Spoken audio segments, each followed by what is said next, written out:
बंदी छोड़ सतगुरु रामपाल जी परमेश्वर जी की जय हो।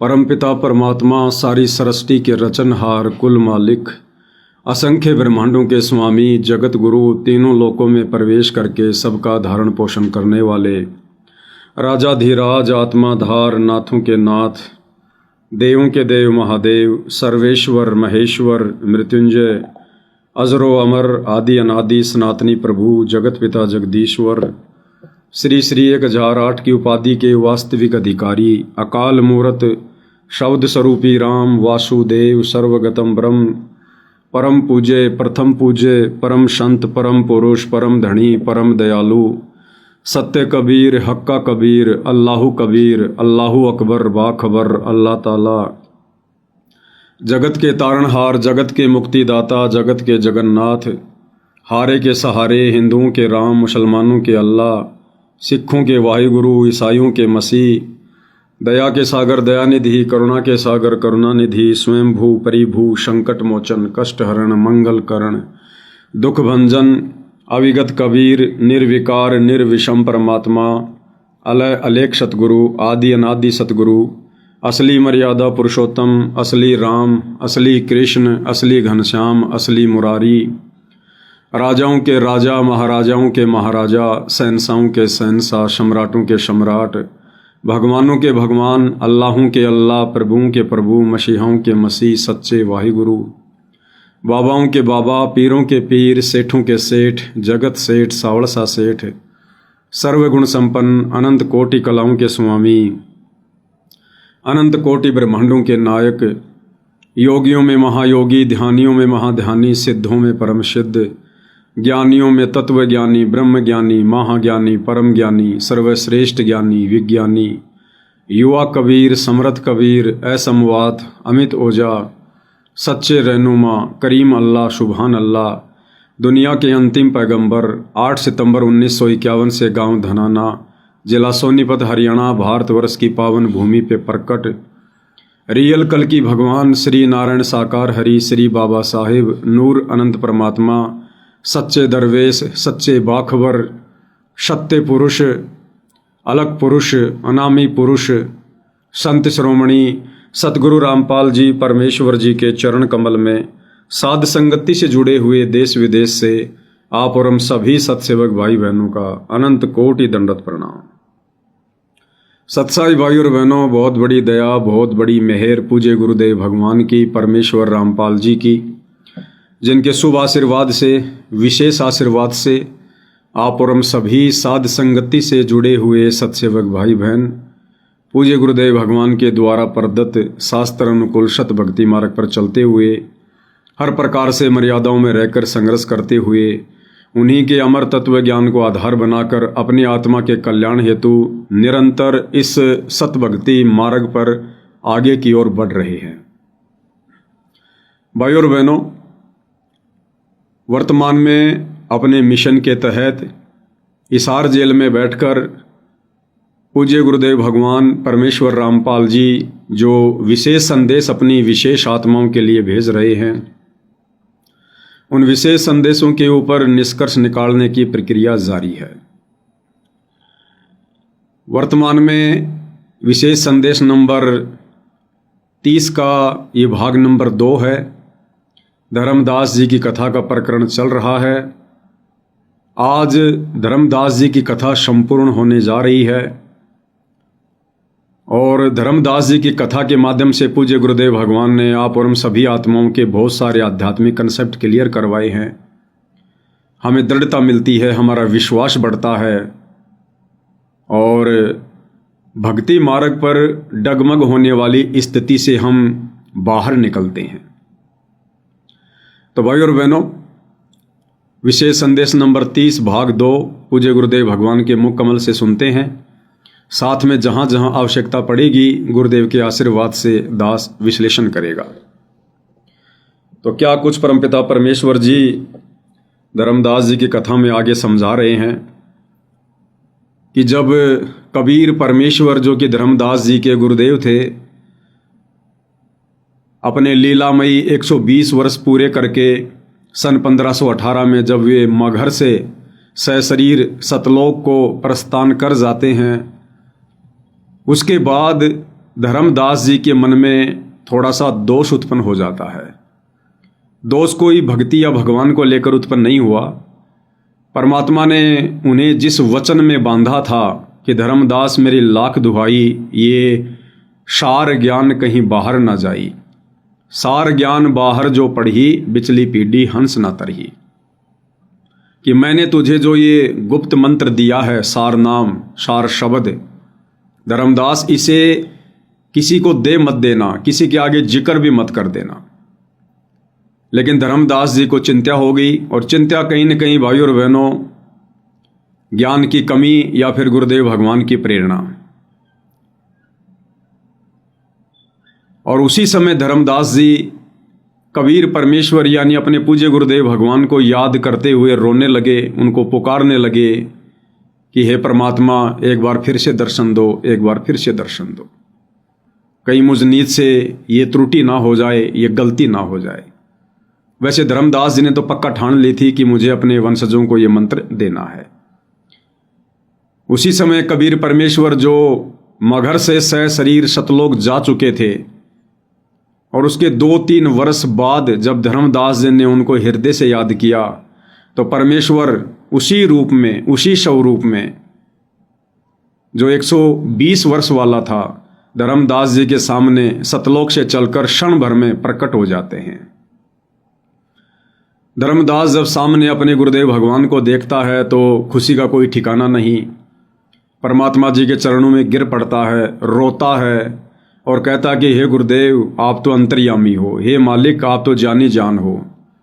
हे गुरुदेव, आपको कैसे पता चला कि मैं तो काम बिगाड़ने जा रहा था? हे परमात्मा, भला किया जो आप आ गए, नहीं तो आपका दास बहुत बड़ी गलती करने जा रहा था। आप तो समर्थ हो, आप तो जानी जान हो, अंतर्यामी हो। गुरुदेव भगवान की महिमा करने लगा। और क्या कुछ उसके बाद गुरुदेव भगवान ने धर्मदास जी को कहा, आगे का प्रकरण हम पूज्य गुरुदेव भगवान के मुख कमल से सुनते हैं। फिर डगमग हो गया। देख, काल का इतना जबरदस्त प्रेशर है, दबाव है बच्चों, पता नहीं किस बोर्ड पर ढा देगा तुमने। 3-4 साल मालिक के जाने के बाद उसके मन में ये दोष आया, और ये सोच ही रहा था कल या परसों कोई ठीक सा समय निकाल कर बच्चे को बता देता। इतनी देर में जो इसने यह पुकार करी, आज मोहे दर्शन दियो जी कबीर, आज मोहे दर्शन दियो जी कबीर। तो वह सारा शब्द में गाया, उसमें सारा जाता। तुम काशी 2 दिन का झगड़ा पड़ गया, फर्क हुआ पाया नहीं शरीर, पाया नहीं शरीर। ये धर्मदास की बाद की बातें हैं जो परमात्मा से ले जा चुकी थी। तो मालिक आगे बोल, भाई धर्मदास कैसे याद किया? धर्मदास जी ने देखा भगवान आगे, उम्र उसकी भी काफी हो रही थी, वहीं गिर गया पृथ्वी पर घना सा, एकदम इतना हर्षित हो गया, चरण पकड़ दिए। हे भगवान, आप तो समर्थ हो, मैं तो विचलित हो गया था, आपके बिना मैं तो अधूरा हो गया था। या कोई दूसरा है तो कोई नहीं, यूँ कहने वाला यूँ ध्यान तेरा ठीक से दाता, सारे मेरे पीछे पड़ गई। परमात्मा ने फिर पूरा ज्ञान उसको फिर से समझाया, भाई काल का बहुत मुंडा जाल है, ऐसे है वैसे है। धर्मदास मेरी राख दुआई, मूल ज्ञान और सार नाम, सार शब्द ये कई बार न जाई। मूल ज्ञान बाहर जो पड़ी, बिजली पेटी हमसे निकली, नाश हो जाएगा। तेरे को पहले ही बताया था, और भाई ये ऐसा किसी ना बताइए, ये कितना बड़ा जुल्म हो जाएगा। और तेरे को मना कर रखा मैंने, नाम देने का तो अधिकारी रहा को नहीं, देख कदे गलती बन जाते, ध्यान रखे तो नहीं, इसलिए वापस कह रहा है। हे भगवान, आप तो अंतर्यामी हो, हे परमात्मा। बोला भाई काल का जबरदस्त जाल है, और सब काल के दूता भी नाम प्रयोग सच्चा भक्ति मार्ग हाथ लग गया तो 5505 वर्ष जब ये बीतेंगे, उस समय दास को भेज दूंगा मैं, वो कैसे अलग अलग बताओगा, यूँ गलत सर यू ठीक है। उस समय तेरे ये बच्चे भी जन्म लेंगे। तेरा 42 पीढ़ी का वंश इसीलिए दिया है कि ये भक्ति मार्ग पर चला गे रहे हैं, और वो आऊगा जो उसका नाम ले लेंगे और तेरा कल्याण हो जाएगा। ऐसा नाम दे दिया, इसको जब करते रहे ना, ये इसे मनुष्य जीवन मिलते रहेंगे इनको। धर्मदास बुरी तरह रोने लगा, बुरी तरह। हे भगवान, मैं तो आपका अपराधी हूँ, मैं दुष्ट हूँ, मैं नीच हूँ, मेरे अंदर इतना गंद भर गया था दाता, मैं तो आपके इस काम ने कति बिगाड़ना हो रहा, मैंने तो नाश कर दिया था, शुक्र है आप आ गए। और मेरे मन में मालिक नूरने आ गई थी।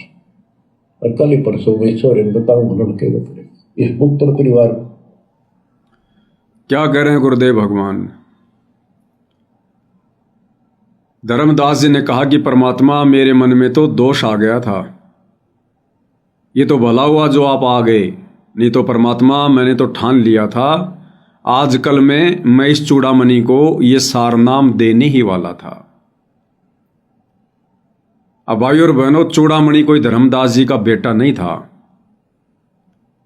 अपने यथार्थ कबीर पंथ की शुरुआत परमात्मा स्वयं ही करते हैं। 80 साल की उम्र में धर्मदास जी को जो पुत्र प्राप्त हुआ था, वो पुत्र कोई और नहीं था, वो स्वयं कबीर भगवान थे। चूड़ामणि जी कोई आत्मा नहीं थी, वो तो धर्मदास जी को परमात्मा ने दिखाना पड़ा, बताना पड़ा कि धर्मदास, ये मिनी सतलोक से आत्मा आई है, 10वें महीने आमिनी के गर्भ से जन्म लेगी। ये तो परमेश्वर की लीलाएं हैं। चूड़ामणि के रूप में, जिनका दूसरा नाम मुक्तामणि था, चूड़ामणि के रूप में कबीर परमात्मा ने खुद ही अपने कबीर पंथ की शुरुआत करनी थी।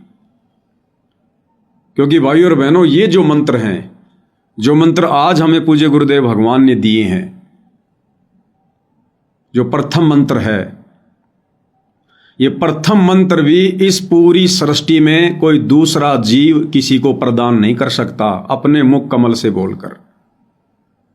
ये मंत्र सतगुरु ही दान करता है, और सतगुरु स्वयं कबीर भगवान ही होता है। आज तक का इतिहास है, आप और हम तो सतयुग, त्रेता, द्वापर, कलयुग का प्रथम चरण और वर्तमान का समय, हम केवल इतना ही जानते हैं जो गुरुदेव भगवान ने बताया।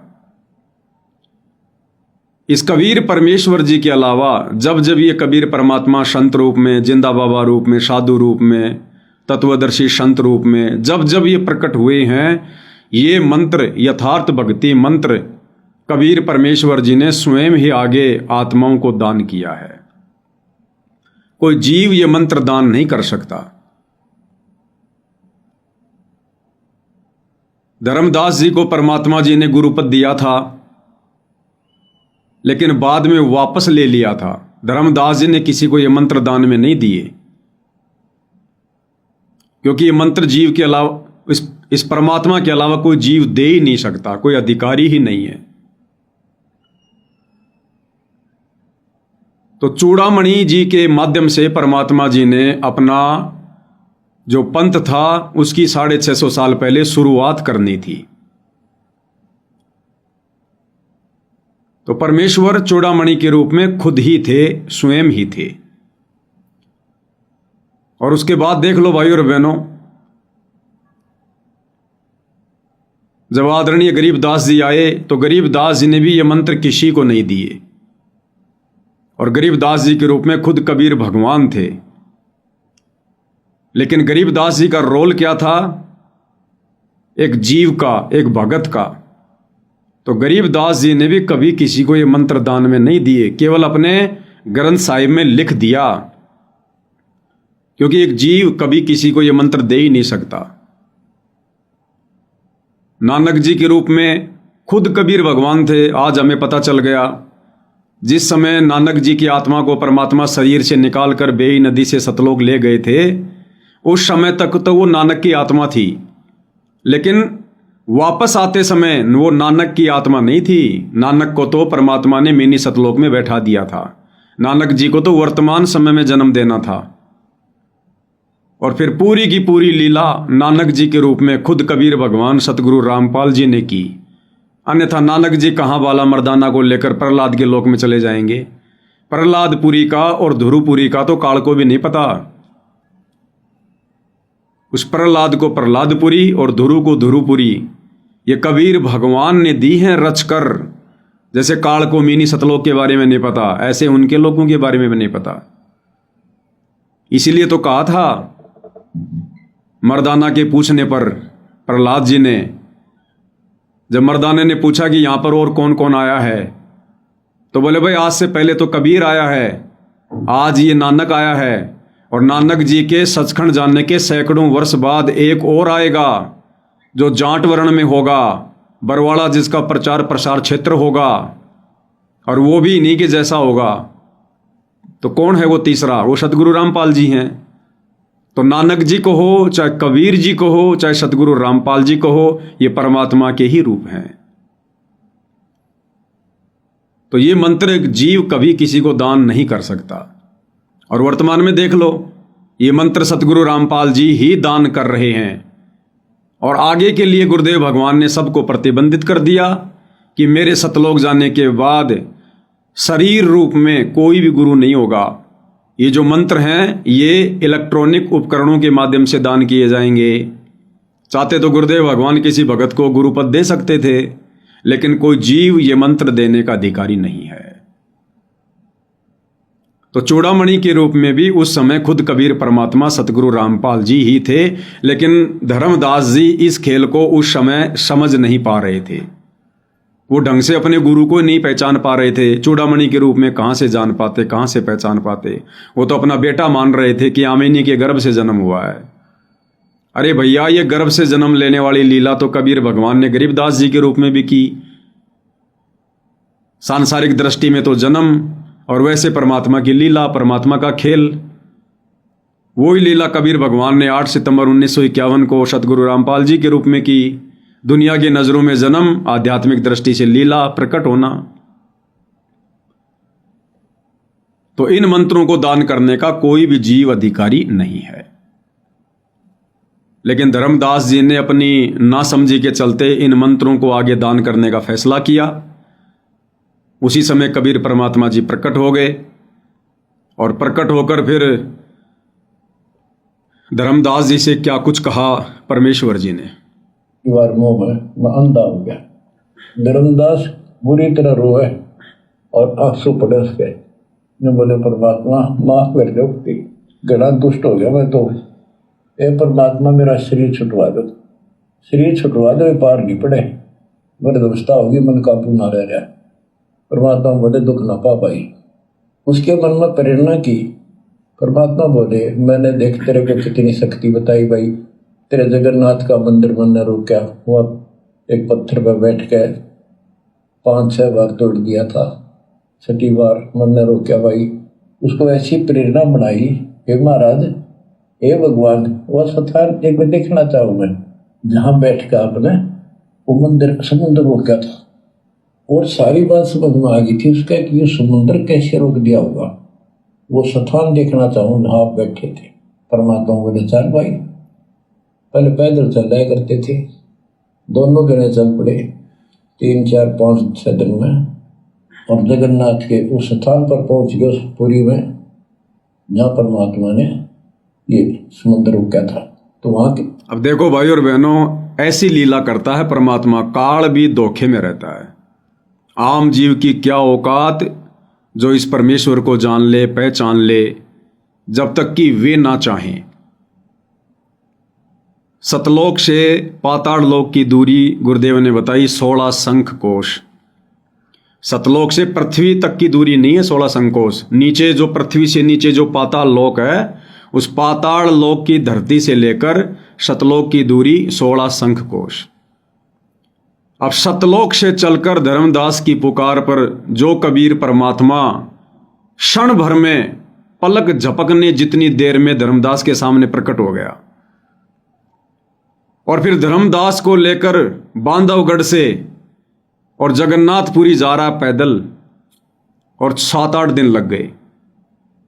चाहते तो परमात्मा धर्मदास को कहते कि भैया धर्मदास कर आंखें बंद, जैसे नानक जी के रूप में कबीर परमात्मा ने बाला मर्दाना को कहा कि भाई करो आंखें बंद, और जैसे ही आंखें खोली वो तो श्रीलंका में समुद्र के किनारे खड़े थे। अब इब्राहिम सुल्तान के समय परमात्मा जी ने जेल में जितने भी 360 जो साधु संत महात्मा थे जिनको जेल में डाल दिया था इब्राहिम ने, परमात्मा ने सबको कहा कि भैया आंखें बंद करो। सबने आंखें बंद कर ली।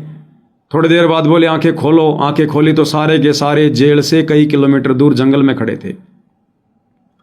अब चाहते तो ये कबीर भगवान सतगुरु रामपाल जी धर्मदास जी को भी कह देते कि वे धर्मदास आंखें बंद कर, अब खोलते जगन्नाथपुरी।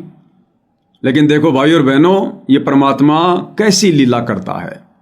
सारी सृष्टि का मालिक, जिसने राजा महाराजाओं को उस समय हाथी दे रखे थे। हाथी की सवारी उस समय सबसे बेस्ट सवारी थी, राजा चला करता था।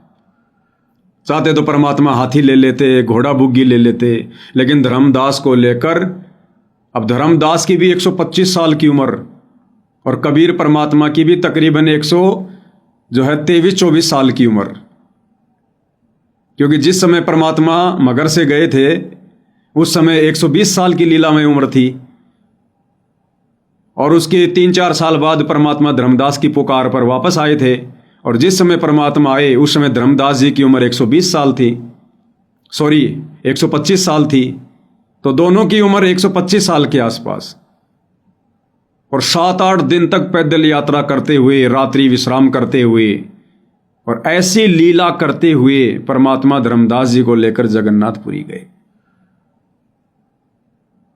जबकि धर्मदास जी तो जान चुके थे, उनको पहचान चुके थे कि ये परमात्मा तो कभी भी अंतर्ध्यान हो सकता है।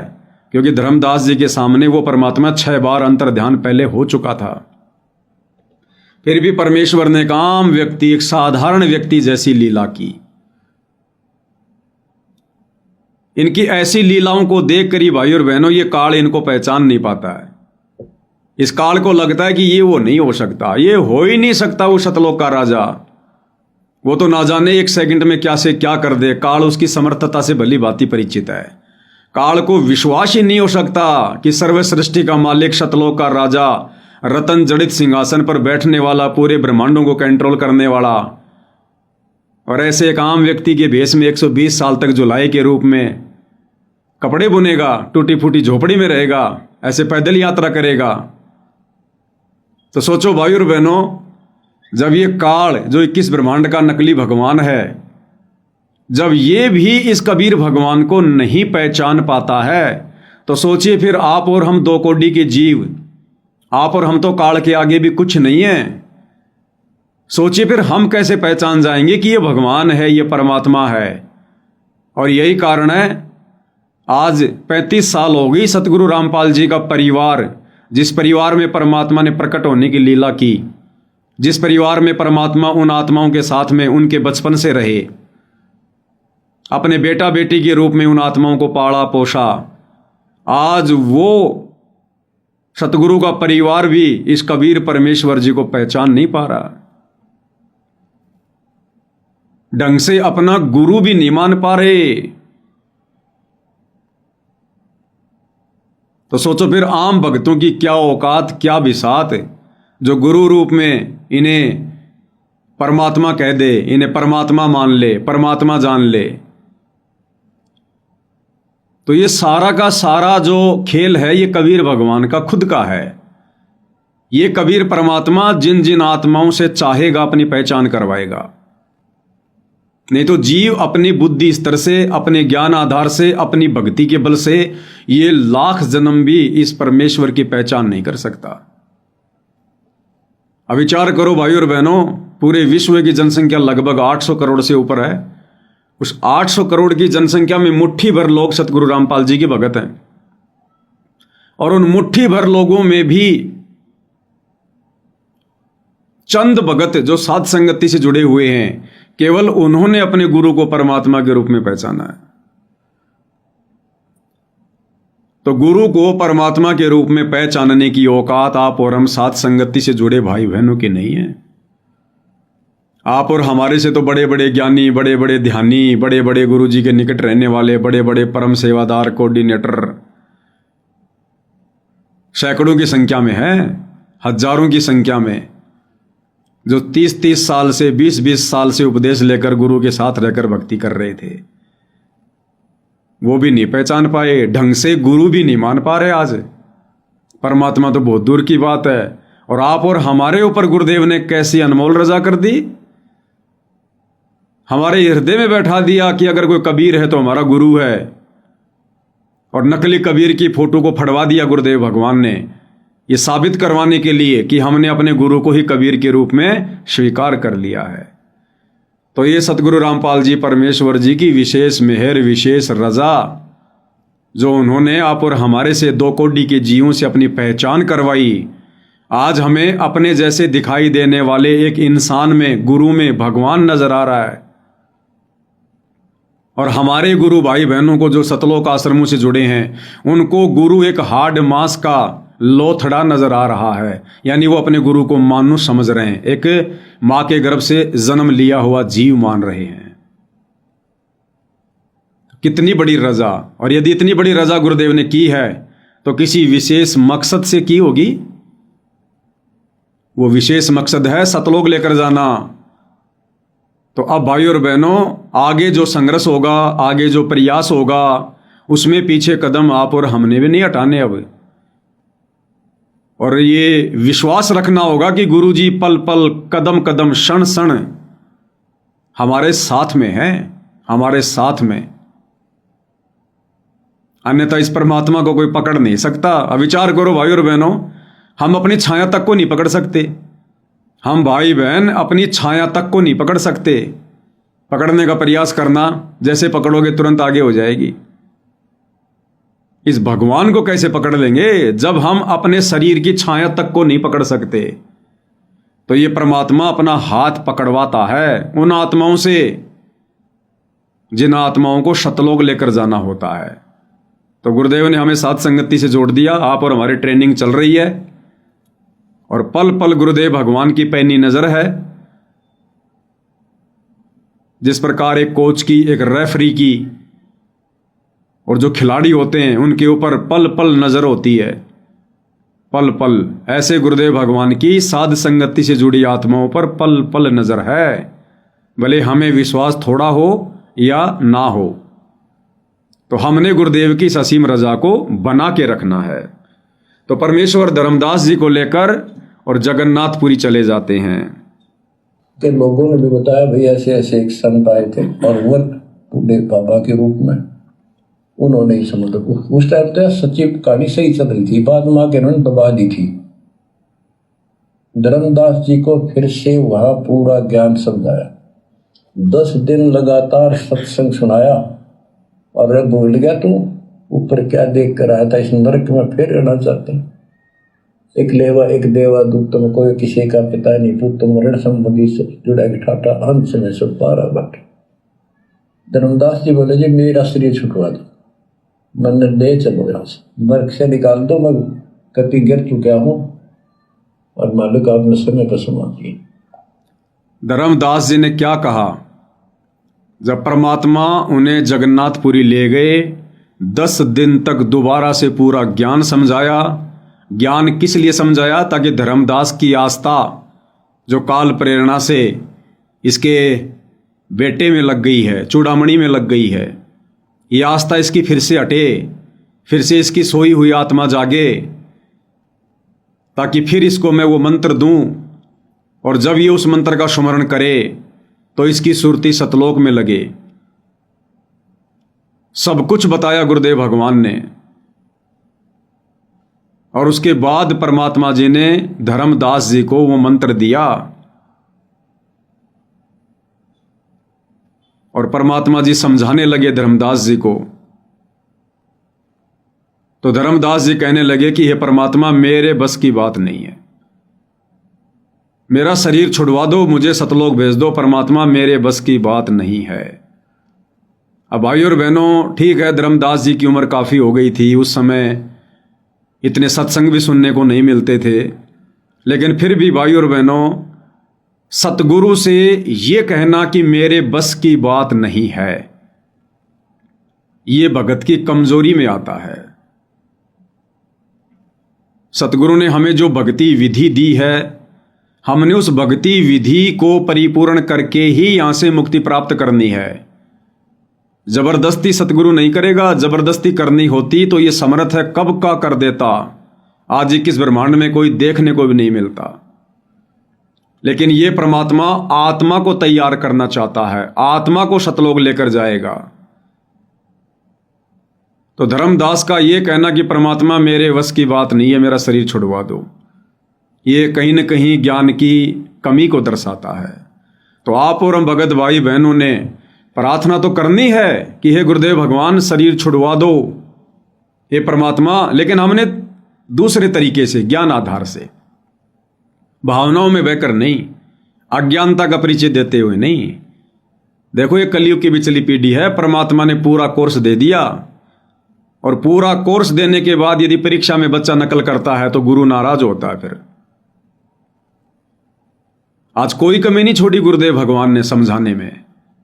तो आप और हमने प्रार्थना तो करनी है परमात्मा जी से सतलोक की, मुक्ति की, मोक्ष की, लेकिन हमने करनी ऐसे है कि हे गुरुदेव भगवान, हे अंतर्यामी, हे जानी जान, हे परमेश्वर, अपने दास के ऊपर रजा करो परमात्मा, दया करो परवरदिगार। हे परमात्मा, अब इस काल के लोक में दास का मन नहीं लगता है।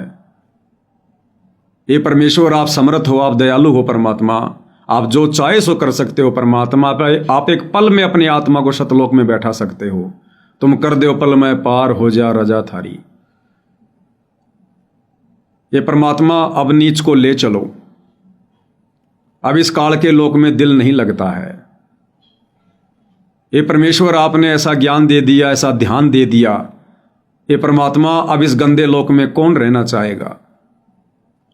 कोई निर्भागी होगा, कोई बद किस्मत होगा जो आपके द्वारा ऐसा निर्मल ज्ञान देने के बाद भी,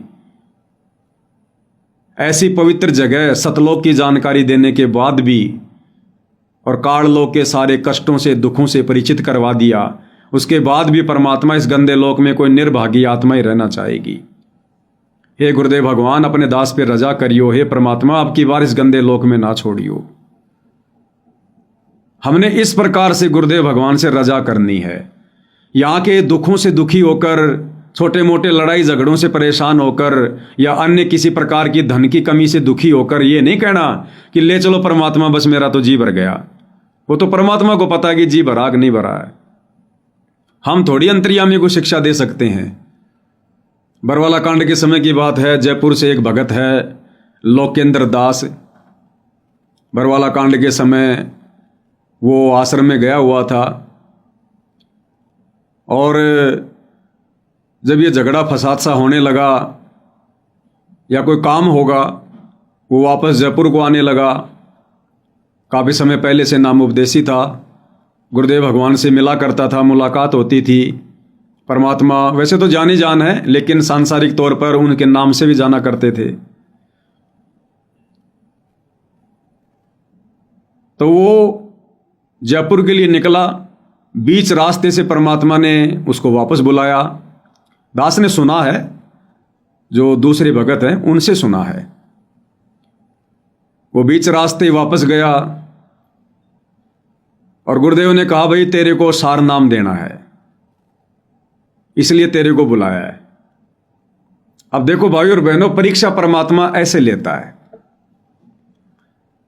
ऐसे परमात्मा परीक्षा लेता है जब भगत को वो शब्द देता है, सार नाम देता है। इन आश्रम वालों ने तो 4 सवाल पूछने हैं वर्तमान में।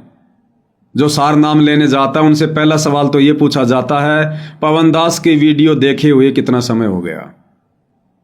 कोई कह दे भगत जी 2 महीने हो गए। नहीं नहीं नहीं नहीं, कम से कम 6 महीने होने चाहिए। 6 महीने तक अगर तूने पवन दास की वीडियो नहीं देखे तो सार नाम मिलेगा। चल 4 महीने और वेट कर।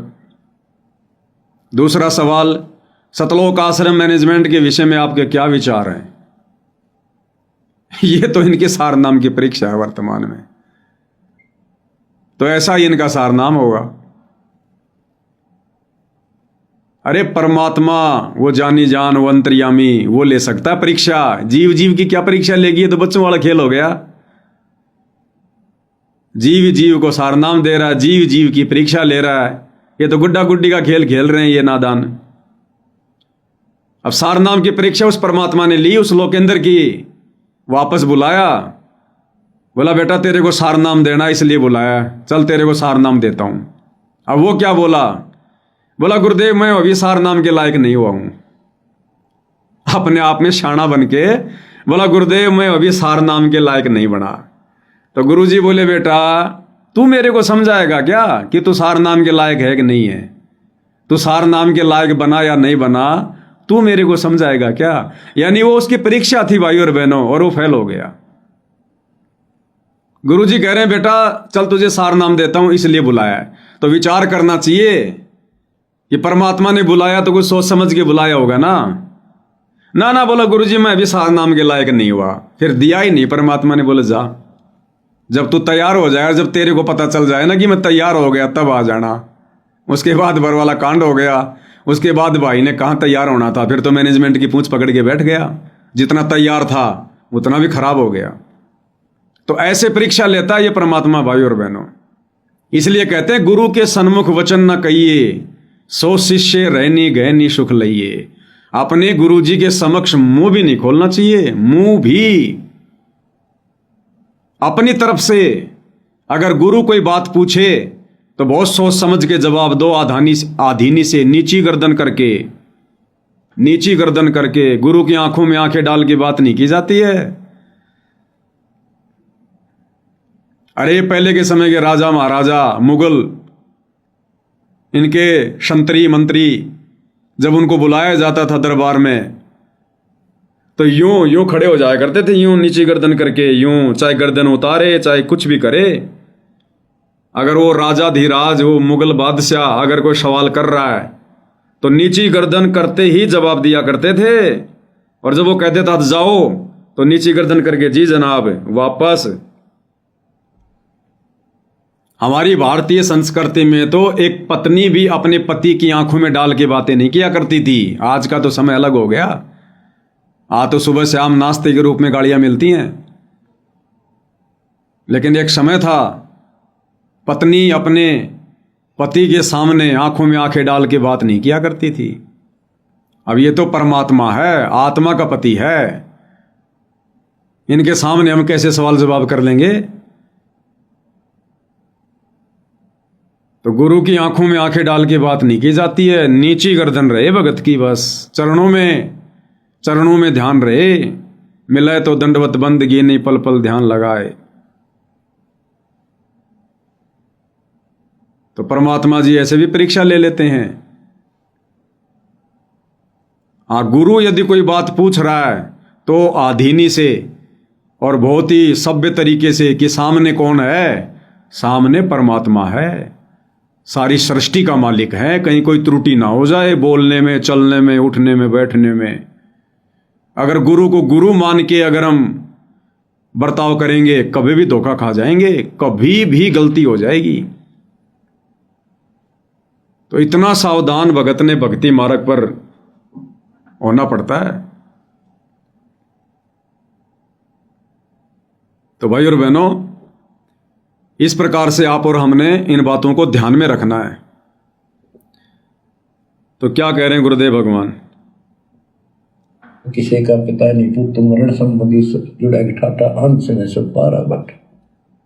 धर्मदास जी बोले जी मेरा शरीर छुटवा दो, मन ले चलो यहाँ से, नर्क से निकाल दो, मैं कति गिर चुका हूं और मालिक आप नशे में तो समा दिए।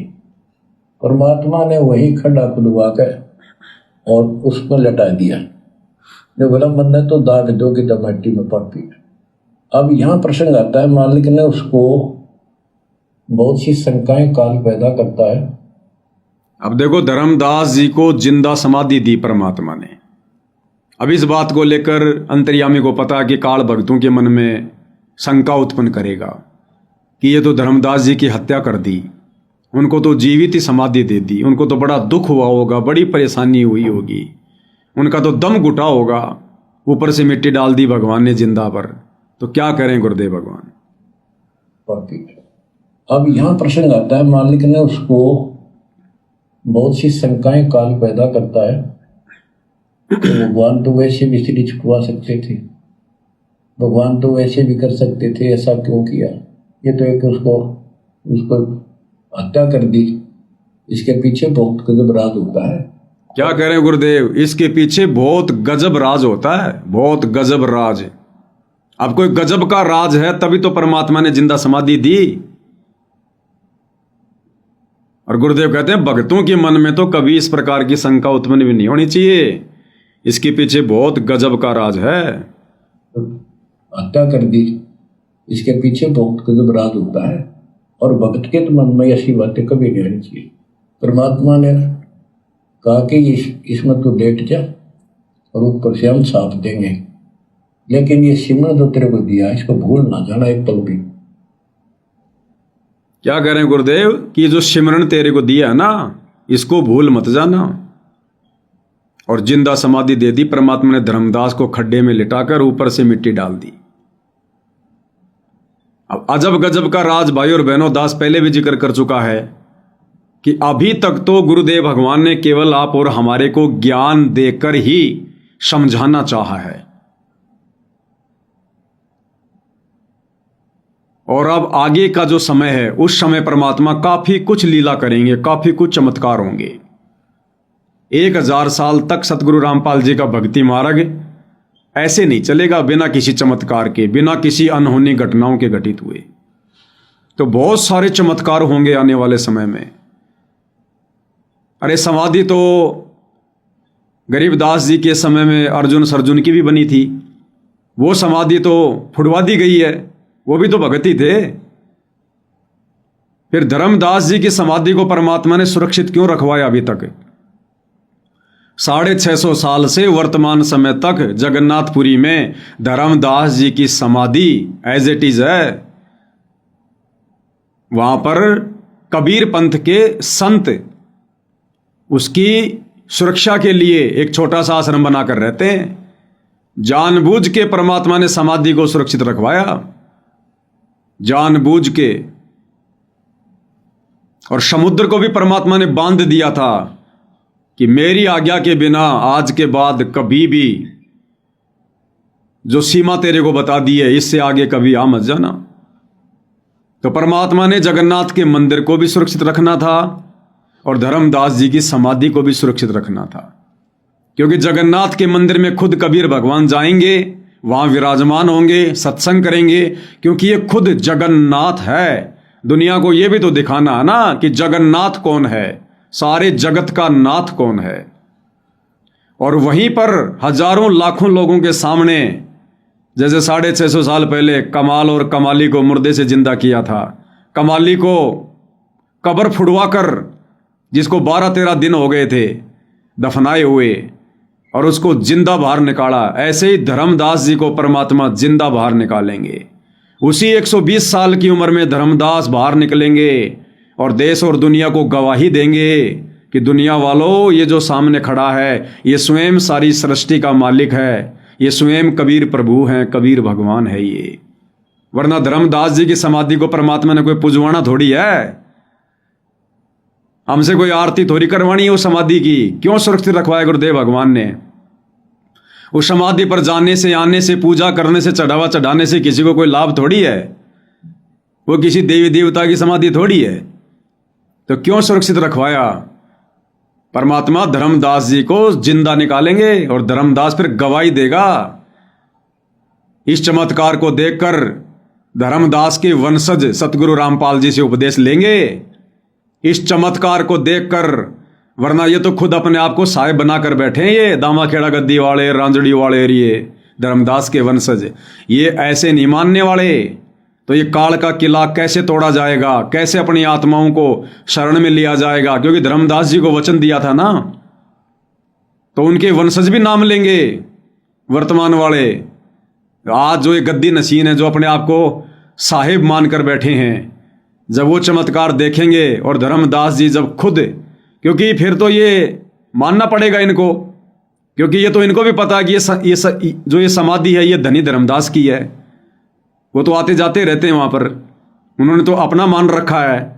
और जब उसी समाधि को फुड़वा कर धर्मदास जी को बाहर निकालेंगे तो फिर इनको नाम लेना पड़ेगा, इनको अहंकार त्यागना पड़ेगा, ये गद्दियाँ इनको छोड़नी पड़ेंगी। और जब ये छोड़ देंगे तो बाकी फिर उनके चेले कहाँ जाएंगे? तो ऐसा अजब गजब चमत्कार परमात्मा आने वाले समय में करेंगे। और बहुत सारे चमत्कार होंगे, जैसे परमात्मा जो है प्रहलाद के लोक में जाएंगे सतगुरु रामपाल जी, दुनिया देखेगी, अपने कुछ भक्तों को भी लेकर जाएंगे। कह रखा ना प्रहलाद ने कि एक और आएगा, तो आएगा ना, ऐसे थोड़ी लिख दिया। तो प्रहलाद के लोक में जाएंगे गुरुदेव भगवान अपने कुछ भक्तों को लेकर, जिन पर वो दया करेंगे। कुंभकर्ण की खोपड़ी जिसमें भीम के पैर भी नहीं टिक रहे थे, जो दिल्ली के आसपास है, उसको भी परमात्मा निकालेंगे, वो तालाब। तब दुनिया को यकीन होगा, हाँ जी सतयुग में वास्तव में 150-150 फुट के लोग थे, 200-200 फुट के लोग थे। कुंभकर्ण इतना बलिष्ठ था, कई किलोमीटर ऊंचा था, तब लोगों को यकीन होगा। वो 13 कागजों वाली गाड़ी जो दिल्ली में उस समय के मुगल बादशाह ने जमीन में दबवा दी थी, कबीर वाणियां, वो 13 कागज गाड़ियां भी परमात्मा निकलवाएंगे नीचे से। बहुत सारे चमत्कार होंगे भाई और बहनों। तब आने वाले समय में दुनिया इनको जगन्नाथ मानेगी, इनको कबीर भगवान मानेगी। तब इनके जाने के बाद हजारों साल तक इनका भक्ति मार्ग चलेगा। ऐसे नहीं चलता, ज्ञानवान से दुनिया नहीं मानती। आज मना के देख लो ना, ज्ञान से गुरु का परिवार तो नहीं मान रहा, ज्ञान से भगत तो नहीं मान रहे। तो ऐसे ऐसे अद्भुत चमत्कार आने वाले समय में इस पृथ्वी पर सतगुरु रामपाल जी के द्वारा होंगे। ये तो पूर्व निर्धारित हैं जो होंगे, इसके अलावा भी ना जाने परमात्मा कैसी कैसी लीलाएं करेंगे, जिनके किस्से फिर आने वाले हजारों वर्षों तक सतगुरु की महिमा के रूप में आत्माओं की जुबान पर होंगे। वरना धर्मदास जी की समाधि को बताओ सुरक्षित रखवाने का क्या मतलब निकल रहा है। अर्जुन सर्जुन की समाधि परमात्मा ने फुड़वा दी गरीबदास जी ने कि लोग इनको पूजना शुरू कर देंगे, तो धर्मदास जी को नहीं पूजते, लेकिन परमात्मा ने बहुत आगे लीलाएं करनी है, उसके लिए मालिक ने सुरक्षित रखा। अब कोई ये सोचे कि भाई ऐसे कैसे हो सकता है। खैर जिन्होंने अपने गुरु पर पूर्ण विश्वास कर लिया उनके लिए तो कुछ भी नहीं है, नॉर्मल सी बात है कि सतगुरु जो चाहे सो कर ही, कौन सी बड़ी बात है।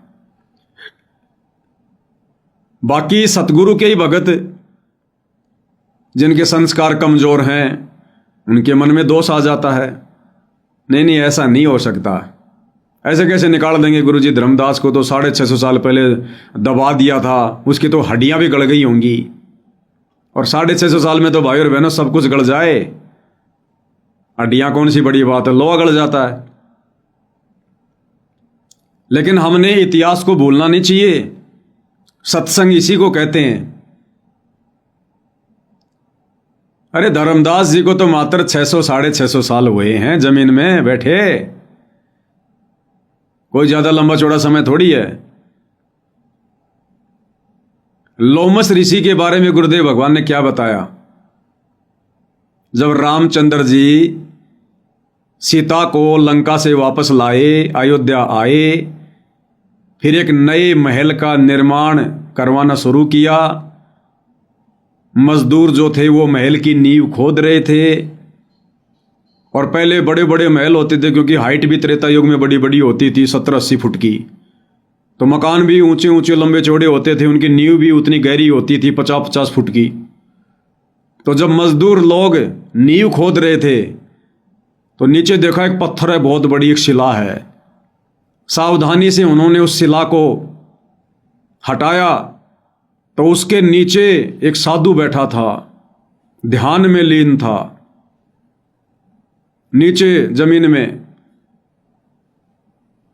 मजदूरों को बड़ा आश्चर्य हुआ, श्री रामचंद्र जी के पास में संदेशा भिजवाया। रामचंद्र जी दौड़े चले आए और देखा तो साधु जी बैठे हुए हैं।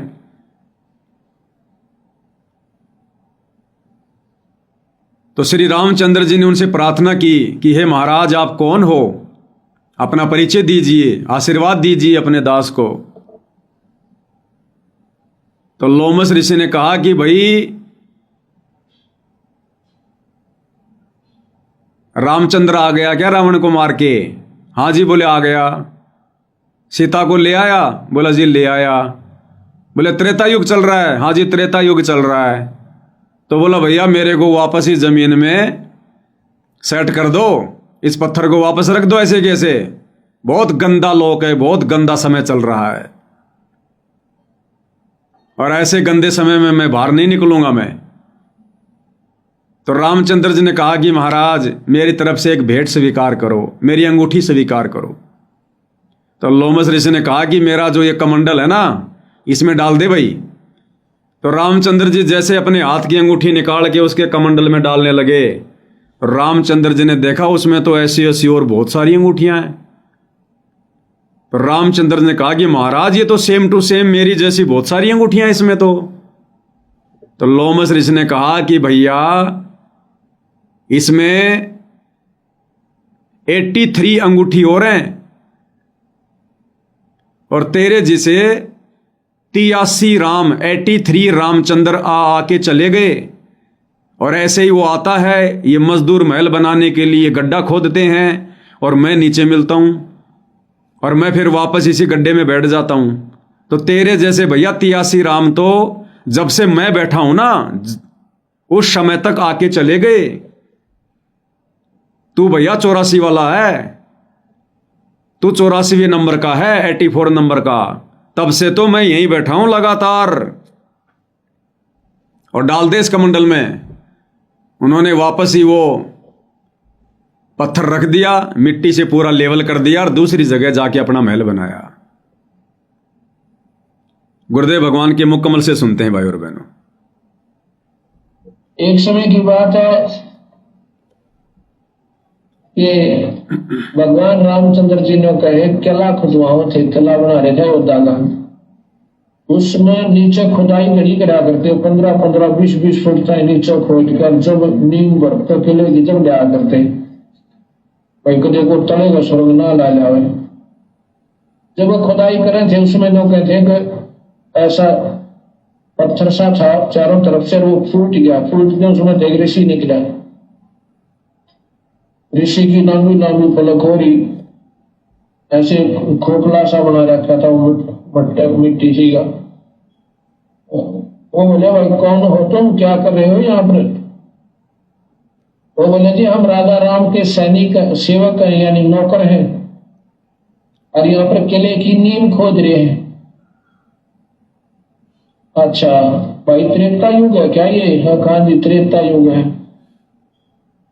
वो रामचंद्र है आदिया के अवतार धार के। कहा जी वो तो क्या वो सीता ले आए वापिस? मैं सोचा भाई वो अच्छा भी दिख रहा के बोला। कहा कौन हो? भाई मैं तो जो हूं सो हूं, पर मैं जो बताऊं वो पुत्र दो मुझे। इतने में रामचंद्र जी को पता लग गया कि एक पुराना ऋषि है और खोदने जो खुदाई में पाया है। तो रामचंद्र जी वहां गए, प्रणाम किया, ऋषिवर प्रणाम हो। कहा दशरथ पुत्र। उसने कहा बातचीत हुई, आप कौन हो? कि मैं फलाना ऋषि हूं, मैं लोमस ऋषि हूं। अच्छा एक महाराज यहाँ कैसे? कि भाई ये कलयुग द्वापरा होगा और कलयुग होगा, अपना डर लगा उस कलयुग था इसी को 1.5 लोक में।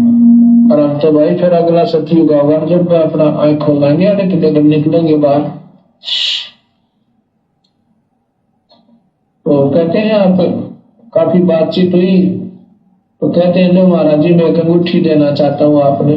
भाई महाराज अंगूठी के काम अके बात महाराज, ताकि इसमें घेर देश कर मंडल में। उसमें घेरी तो इतनी और पाई, उसमें कहते हैं 83 अंगूठी और थी। वो बोला महाराज जी राम नाम की लिखी हुई अंगूठी और भी है, ताकि भाई तेरे जैसे राम देकर जा रहे सब, थोड़ा 83 राम और आ लिए। लोमस ऋषि की आयु बहुत लंबी बताते हैं। उसका कहते हैं 4 युग जब समाप्त हो जाते हैं एक रूम टूटता है। और ये कहते हैं 3.5 करोड़ रूम है अपने, 3.5 करोड़ रूम। उसको लोमस ऋषि रूमी ऋषि कहते हैं, रूमी ऋषि। उसके इतनी आयु है जितने उसके रूम है, इतना 4 युग में एक रूम टूटा है, यानी उसकी इतनी आयु है। तो बोला भाई 84 भी बार आ रहा है तो मेरा तेरा जैसे हनुमान राम ये आत्मा खत्म हो जाती है, विष्णु जो है नेक्स्ट विष्णु, फिर वो उस आत्मा परमात्मा फिर बिठा दी जाती है गद्दी पर, भगवान काल के घर पर जन्म लेकर। तो 84 कहते हैं, गरीबदास जी कहते हैं रावण सीता ले गया दर 84 बार। 84 बार का प्रमाण तीन शास्त्रों में मिला है। और गरीबदास जी कहते हैं 30 करोड़ रामा अवतारी सीता संग्रहण की नारी। इनकी गिनती है कोई ना कितने चक्कर काट।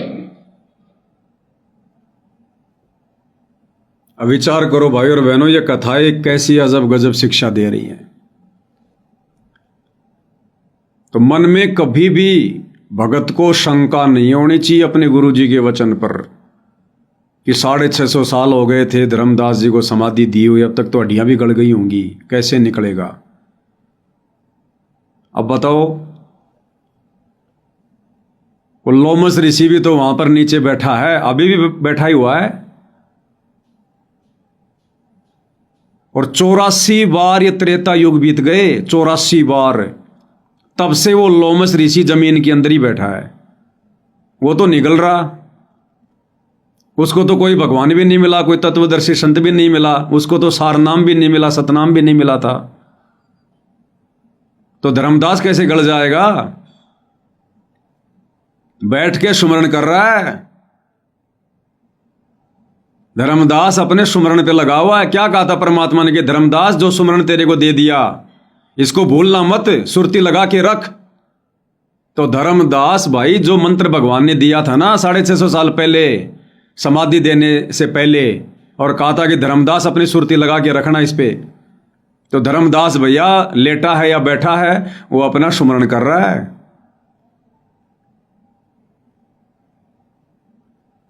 अब लोमस ऋषि, इसकी तो कोई करोड़ों अरबों वर्षों की उम्र होगी भाई। कितनी लंबी उम्र बताई गुरुदेव भगवान ने। हमारे पूरे शरीर पर 3.5 करोड़ बाल हैं, 3.5 करोड़ बाल, पूरे शरीर के बाल, रोम छिद्र 3.5 करोड़। और गुरुदेव क्या कह रहे हैं? जब 4 युग बीतते हैं, यानी 43,20,000 साल जब बीतती हैं, तो लोमस ऋषि का एक बाल टूटकर नीचे गिरता है। विचार करो भाई और बहनों, एक चतुर्युगी जब बीतती है, एक चतुर्युगी में 43,20,000 वर्ष का समय होता है। जब एक चतुर्युग बीतता है तो लोमस ऋषि का एक बाल टूटता है, और ऐसे ऐसे 3.5 करोड़ बाल हैं। इतनी लंबी उम्र लोमस ऋषि की है। अब भाई और बहनों, ये कोई आश्चर्य करने की बात नहीं है, ये डरने की बात है, घबराने की बात है, ये भय होना चाहिए। यहां चाहे किसी को लंबी उम्र मिलती है, चाहे किसी को लंबा राज्य मिलता है। जैसे परमात्मा कहते हैं, एक वो राजा था, 22 लाख वर्ष तप कीन्या या राज कीन्या। वो प्रियव्रत राजा था। कौन था? 11 अरब वर्ष तक उसने राज्य किया। तो चाहे किसी को लंबा राज्य मिले, चाहे किसी को लंबी उम्र मिले, ये मिलता है कबीर भगवान सतगुरु रामपाल जी की भक्ति से। और किस समय? इस कलयुग की बिचली पीढ़ी में हम जो भक्ति करते हैं, जो दान धर्म करते हैं, सेवा करते हैं, इस कलयुग की बिचली पीढ़ी वाली भक्ति के प्रतिफल में जो पार नहीं हो पाते, रह जाते हैं, फिर ये सारे पद उन भक्तों को मिलते हैं। तो विचार करो भाई और बहनों, यदि हम इस समय रह जाते हैं किसी भी कारण से, अपनी कमी के चलते ही रहेंगे, तो भक्ति तो भैया परमात्मा कहते हैं कि साहिब हक ना राक्षसी जब मांगो तब दे। सोया तो निष्फल गया, जाग्या सो फल ले, और साहिब हक नहीं राक्षसी जब मांगो तब दे। तो ये इतनी अजब गजब, इतनी जबरदस्त भक्ति हमारी बन रही है। प्रथम मंत्र का सुमरण, सतनाम का सुमरण, गुरुदेव भगवान की सेवा, महिमा, हरि सेवा युग 4 है, गुरु सेवा पल 1। यानी जिसको दुनिया भगवान मानती है या भगत जिसको भगवान मानते हैं अनजाने में, दाढ़ी मूछ वाले कबीर को कहते हैं उस भगवान की तो 4 युग तक सेवा कर ले, 43,20,000 वर्ष तक। और गुरु सेवा पल एक, और गुरु की सेवा यदि तूने एक पलक झपकने जितनी देर भी तूने कर ली तो कहते हैं तेरे भगवानों की सेवा से कई कई गुना ज्यादा फल है। तो इतनी जबरदस्त भक्ति हमारी वर्तमान में बन रही है, सूक्ष्म तरीके से हमें दिखाई नहीं दे रही। एक सतनाम की कीमत कितनी बताई गुरुदेव ने, 14 लोक ना तुलावे राम रंग हो रही हो, 3 लोग पाशिंग धरे रंग हो रही हो। इतनी जबरदस्त भक्ति बन रही है। और जो रह जाते हैं भगत अपने नालायकी के चलते, फिर उनको लोमस ऋषि जैसे, कागभूषण जैसे, दुर्वासा जैसे, चुणक जैसे, वशिष्ठ जैसे, विश्वामित्र जैसे, कपिल जैसे, फिर ऐसे जन्म मिलते हैं जिनकी उम्र की कोई गिनती नहीं होती है। अब कितना बड़ा पंगा मोल ले लिया उस लोमस ऋषि वाली आत्मा ने। कलयुग की पिछली पीढ़ी में था, सतगुरु रामपाल जी उनके गुरु थे और बड़ी अच्छी सेवा की होगी उसने, तन मन धन से जी जान लगा के। लेकिन अंत काल में किसी न किसी कारण से रह गया, पार नहीं हो पाया। और जो मन में इच्छा थी, जो धारणा थी, वो परमात्मा पूरी करता है। उसकी लंबा जीने की इच्छा थी, इसलिए परमात्मा ने उसको उस भक्ति के प्रतिफल में लंबा जीवन दे दिया। अब क्या कर रहा है? मिट्टी में पड़ा है, मिट्टी में। कह रहा है मैं तो खाली सतयुग में निकलता हूं बस, बाकी फिर मिट्टी में आके बैठ जाता हूं, समाधि ले लेता हूं। क्या खाक सुख है ये?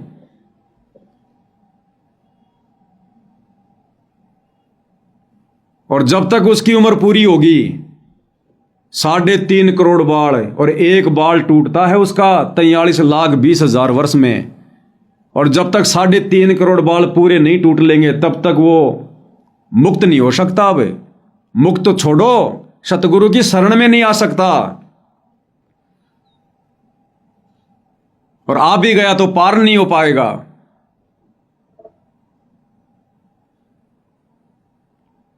क्योंकि लंबी उम्र मांग रखी भाई। परमात्मा इच्छा पूरी करेगा, बेटा पूरी कर ले तेरी इच्छा।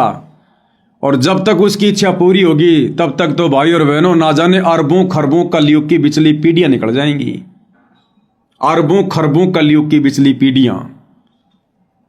हम इतना दुख उठाते हैं फिर।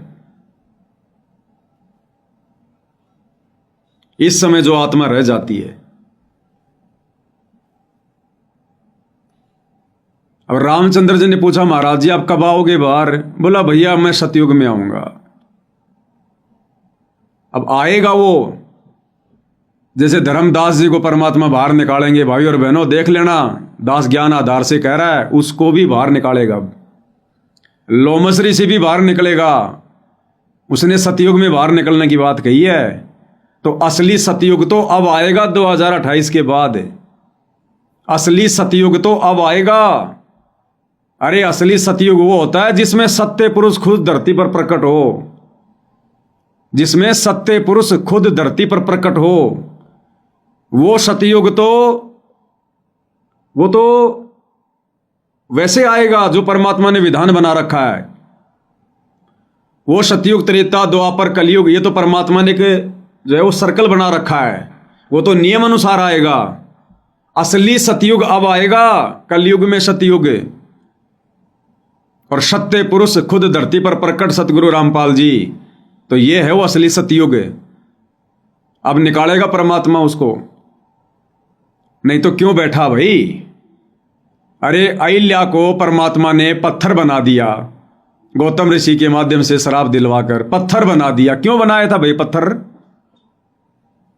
समय आने पर रामचंद्र रूप में कबीर भगवान सतगुरु रामपाल जी ने अपने पैर की खड़ाऊ झाड़ी, पैर की खड़ाऊ झाड़ी तो वो वापस अहिल्या बन गई। तो लोमस ऋषि को अंदर क्यों बैठा रखा भैया? और बैठा रखा तो फिर भगवान ने जिक्र क्यों किया? और जिक्र किया है तो भाई परमात्मा अनगिनत चमत्कार करके जाएगा, अनगिनत। तब ये दुनिया देखेगी, तब इस दुनिया की आंखें फटी की फटी रह जाएंगी। तब 1000 साल तक ये सतगुरु रामपाल जी का भक्ति मार्ग चलेगा। ऐसे कोई नहीं चलने वाला। आज हिसार जेल में बैठे, देखे कोई उनको संत तो मान लो, उनको संत भी लोग ढंग से नहीं मान रहे जो उनसे परिचित नहीं है। तो ऐसे ऐसे चमत्कार भाई और बहनों ये कबीर भगवान करेगा। और जब लाखों वर्षों से, करोड़ों वर्षों से वो लोमस ऋषि जमीन में बैठा है और उसका बाल भी वाका नहीं हो रहा, 4 युग में जाके उसका एक बाल टूटता है, तो धर्मदास कैसे गल जाएगा भाई 600 साल में? ये तो कबीर परमात्मा समर्थ है, ये चाहे तो पता नहीं है तो अरबों खरबों शंख पद्म नील कितने समय तक आत्मा को एज इट इज रख ले। ये सारी सृष्टि इनके संकेत पे चलती है, ये 5 तत्व इनके नौकर, इनके खवास हैं।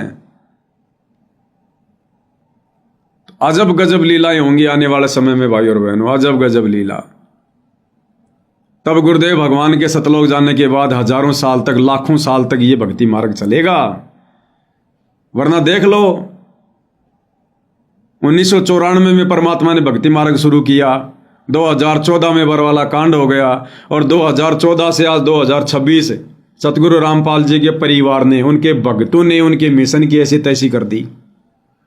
सोचो अगर बरवाला कांड के बाद सतगुरु रामपाल जी अगर परमानेंट सतलोक निकल गए होते तो ये मिशन आगे चलता क्या? ये मार्ग आगे चलता? 10 साल में मिशन की ऐसी तैसी कर दी उनके परिवार ने। इतनी ज्यादा गंदगी ठोक दी इस मिशन में। कोई नियम नाम की चीज रही नहीं, कोई मर्यादा नाम की चीज रही नहीं। लाखों साल मार्ग चलेगा ऐसे? तो ये समर्थ है, इसको पता है कि कैसे इस मिशन को आगे चलाना है, कैसे इस मार्ग को आगे चलाना है। तो भाई और बहनों, हमने गुरुदेव भगवान के वचन पर, उनकी लीलाओं पर किसी भी प्रकार की कोई शंका जाहिर नहीं करनी है। तो आने वाले समय में ये ऐसे ऐसे चमत्कार करेगा परमात्मा। और बच्चों, उसको लास्ट ये हो गया था कि तेरे सांस अंतिम है, अंतिम सांस है, ना बेटा याद है, ना बेटी, ना वो संपत्ति, ना को पत्नी, अपना जीवन दिखाई दिया था। गरीबदास जी कहते हैं अब मुहूर्त सटदलीप एक घड़ी, एक सटदलीप नाम का इस रामचंद्र जी और का परदादा था सटदलीप। वो इंद्र के पक्ष में राक्षसों से लड़ने गया था सेना लेकर। ये सिद्धियां इतनी थी इनके पास, ये ऐसे आम बातें थी। और इंद्र ने जहाज वायुयान भेज के ऊपर बुला रखा था। तो राजा वह युद्ध में इंद्र जीत गया, स्वर्ग का राजा। तब उसको पता चला तेरी 2 घड़ी जीवन रहता, 2 घड़ी, 1 घड़ी 24 मिनट की। तब उसने कहा, इंद्र से कहा कि मुझे एक बार सरयू नदी के किनारे भेज दे अयोध्या में, मेरी राजधानी। इंद्र बोला और मेरे पास कोई विकल्प नहीं, मैं तेरी उम्र बता दूं। तो उस समय एक ऋषि ने जो उसको दीक्षा दे रखी थी, उसने बताया कि ईद मालिक में लोला ले, कोई दूसरा ठिकाना नहीं। 1 सेकंड के अंदर उस सरयू नदी के किनारे उसको छोड़ दिया।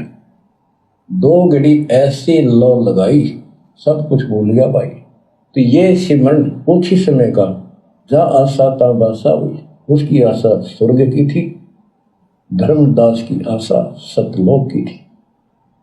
तो बच्चों, ये है वो सार नाम, ये है वो मूल ज्ञान। धीरे धीरे आपके भी अंतःकरण के ये थोड़े बहुत जो संशय है कति नष्ट हो जाएगी। मालिक पर विश्वास रखो, इस मार्ग में छोड़ ना देना।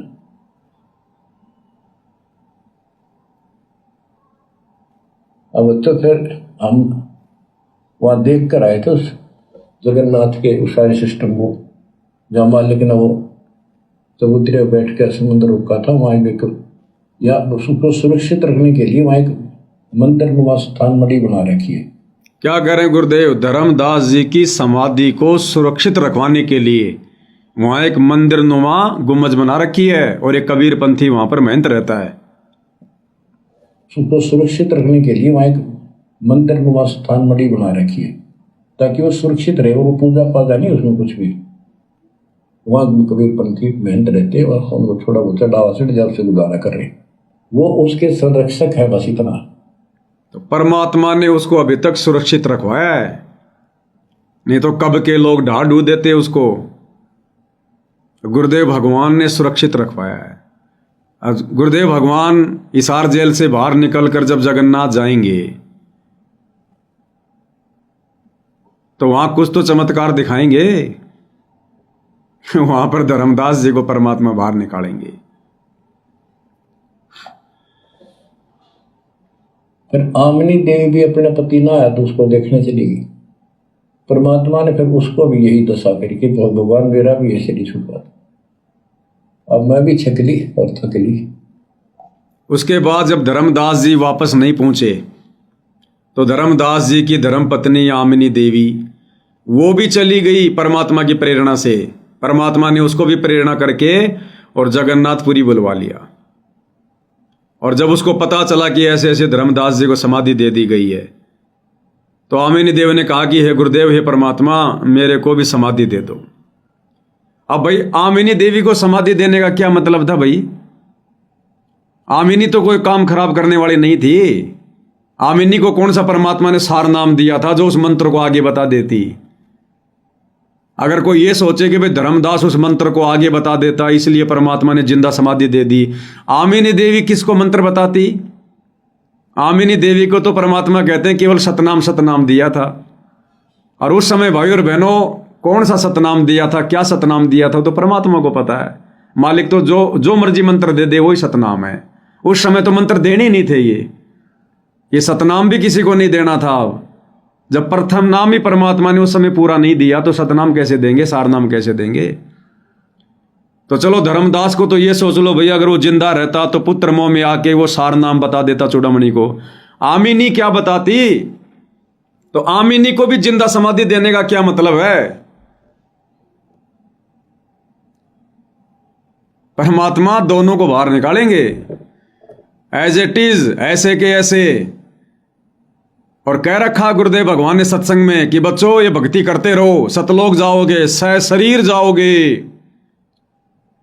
तो परमात्मा सबके सामने, लाखों लोगों के सामने धर्मदास को और आमिनी देवी को समाधि से बाहर निकालेंगे और उन दोनों आत्माओं को वो प्रवचन करेंगे वहां पर घंटों खड़े होके।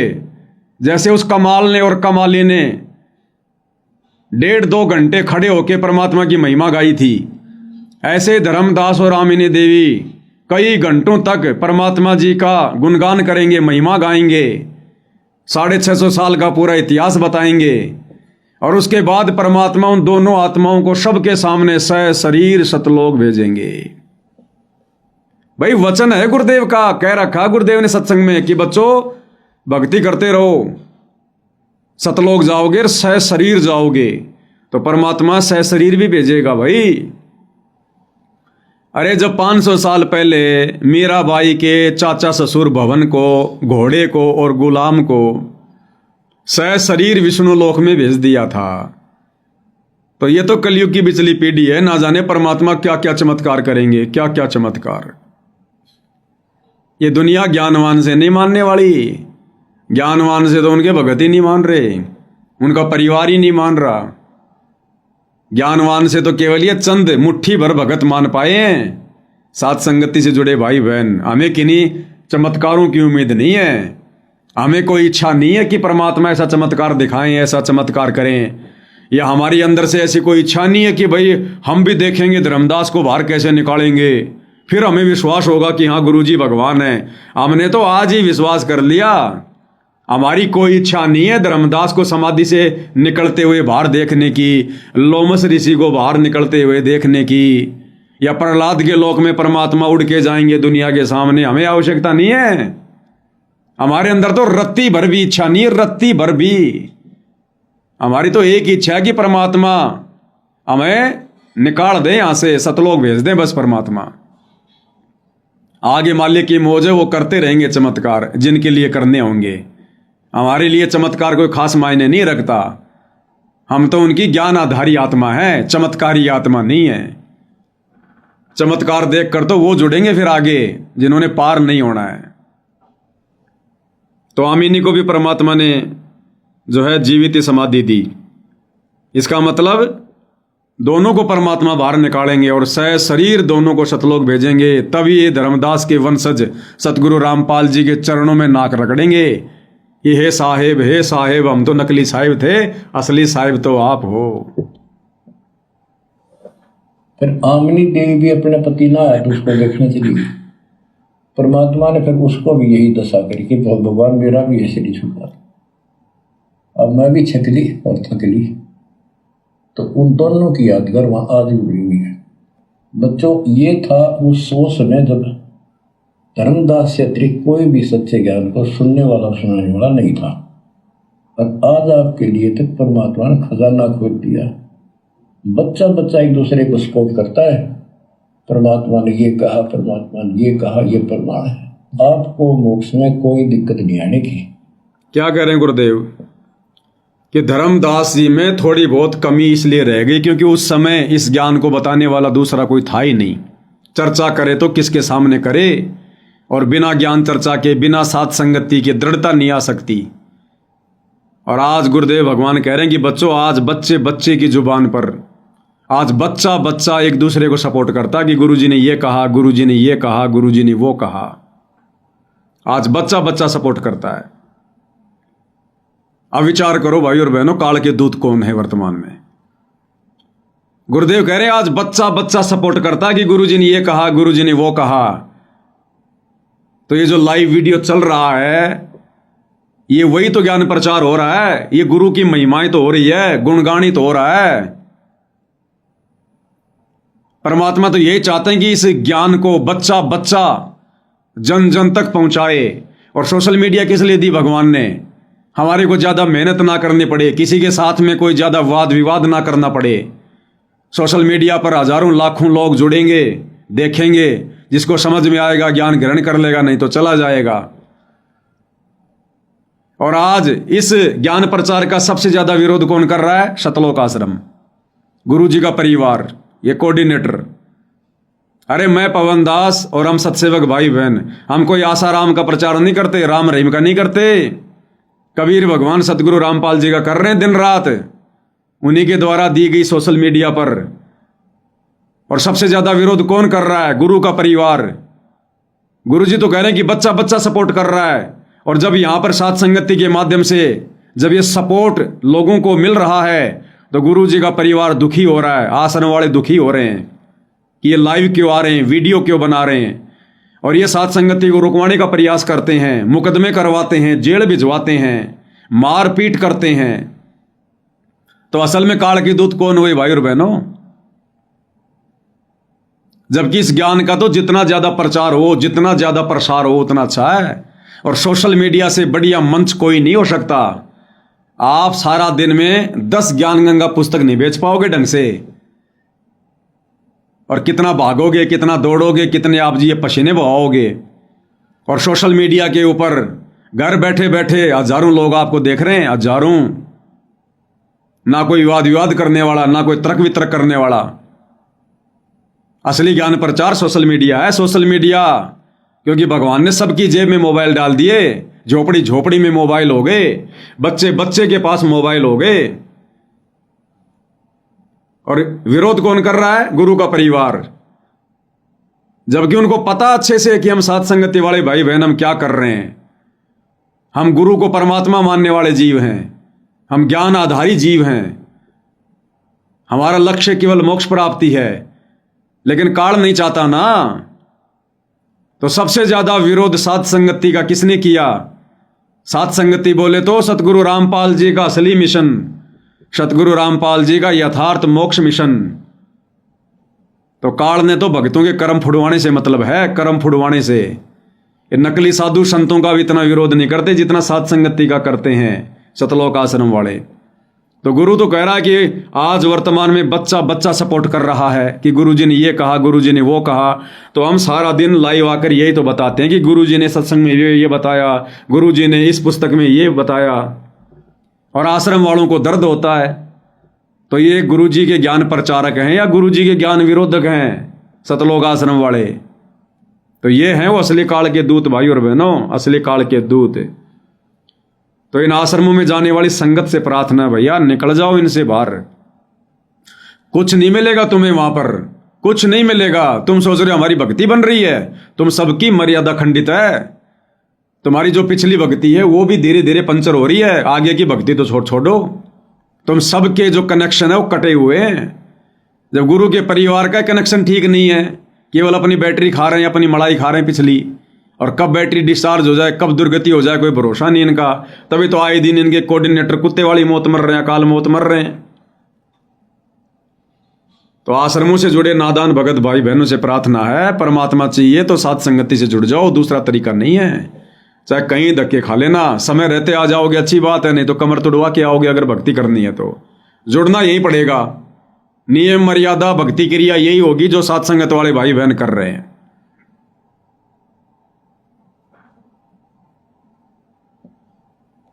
अब मैं भी छक ली और थक ली, तो उन दोनों की यादगार वहां आज भी बनी हुई है। बच्चों, ये था उस समय जब धर्मदास से अतिरिक्त कोई भी सच्चे ज्ञान को सुनने वाला और सुनाने वाला नहीं था, और आज आपके लिए तक परमात्मा ने खजाना खोल दिया। बच्चा बच्चा एक दूसरे को सपोर्ट करता है, परमात्मा ने ये कहा, परमात्मा ने ये कहा, ये प्रमाण है। आपको मोक्ष में कोई दिक्कत नहीं आने की। लेकिन भाई आश्रम वाले नहीं चाहते कि भगत दृढ़ हो जाएं। समर्पित हो जाओ। इन बालकों की कथा ना सुनना, कहते ये डूम बाट के गीत नहीं है, ये समर्थ की बताई सच्ची कथा, ये सत्यनारायण कथा है। परमात्मा आपको मोक्ष दे, सदा सुखी रखे। सत्संग।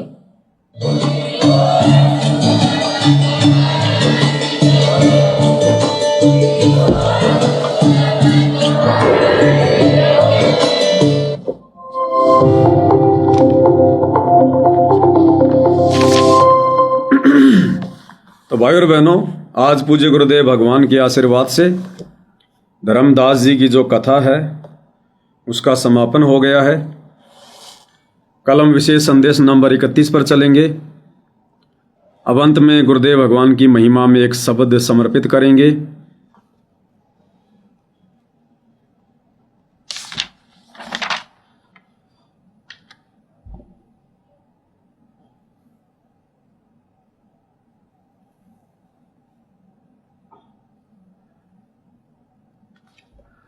शब्द नंबर 62 है, पेज नंबर 161।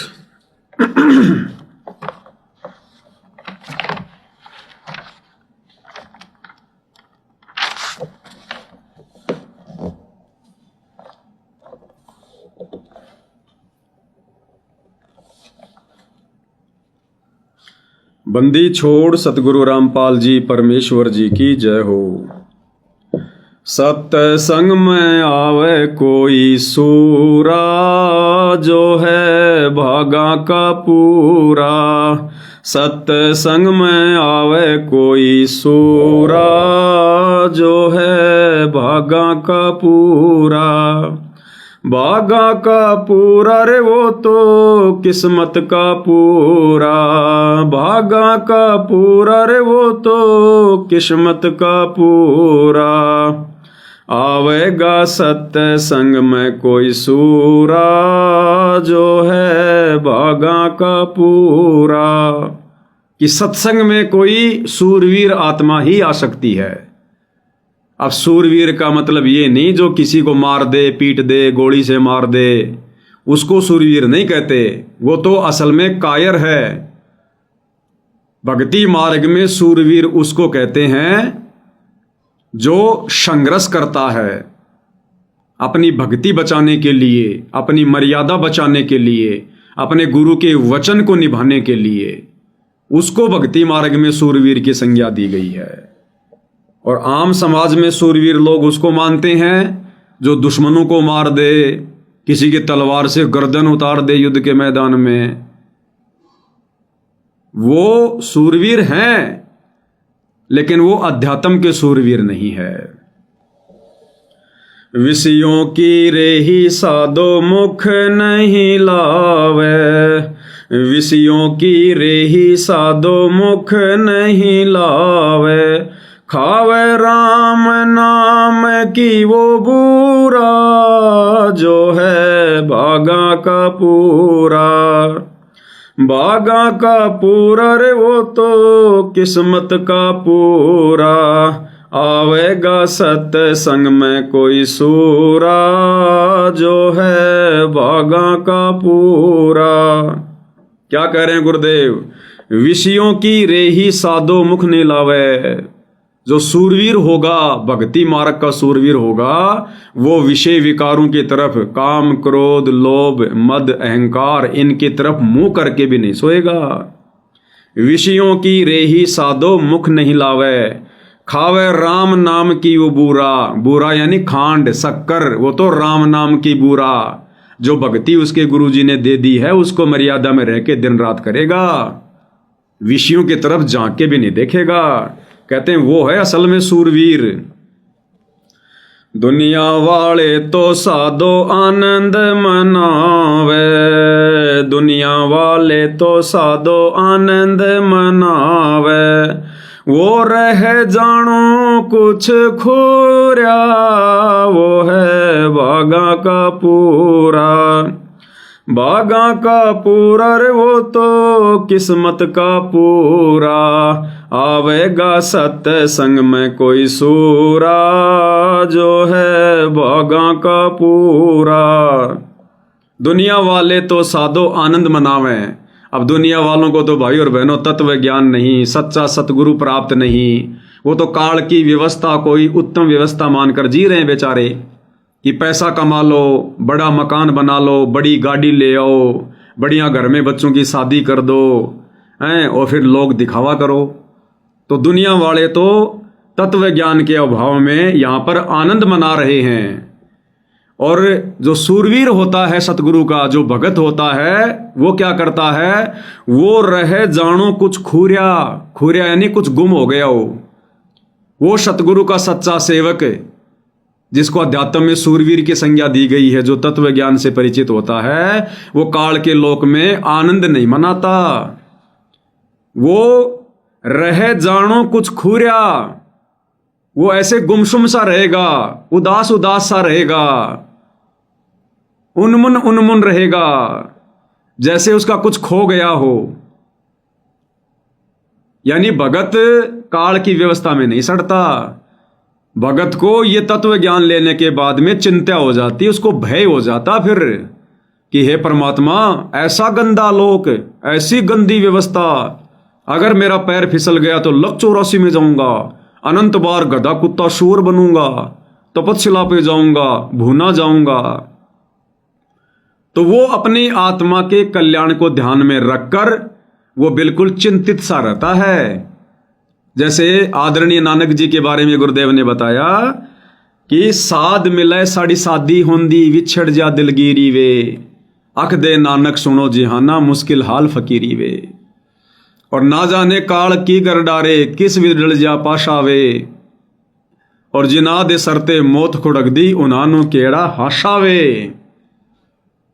तो भगत तो हमेशा निराश निराश सा रहेगा, गुमसुम सा रहेगा, उदास सा रहेगा।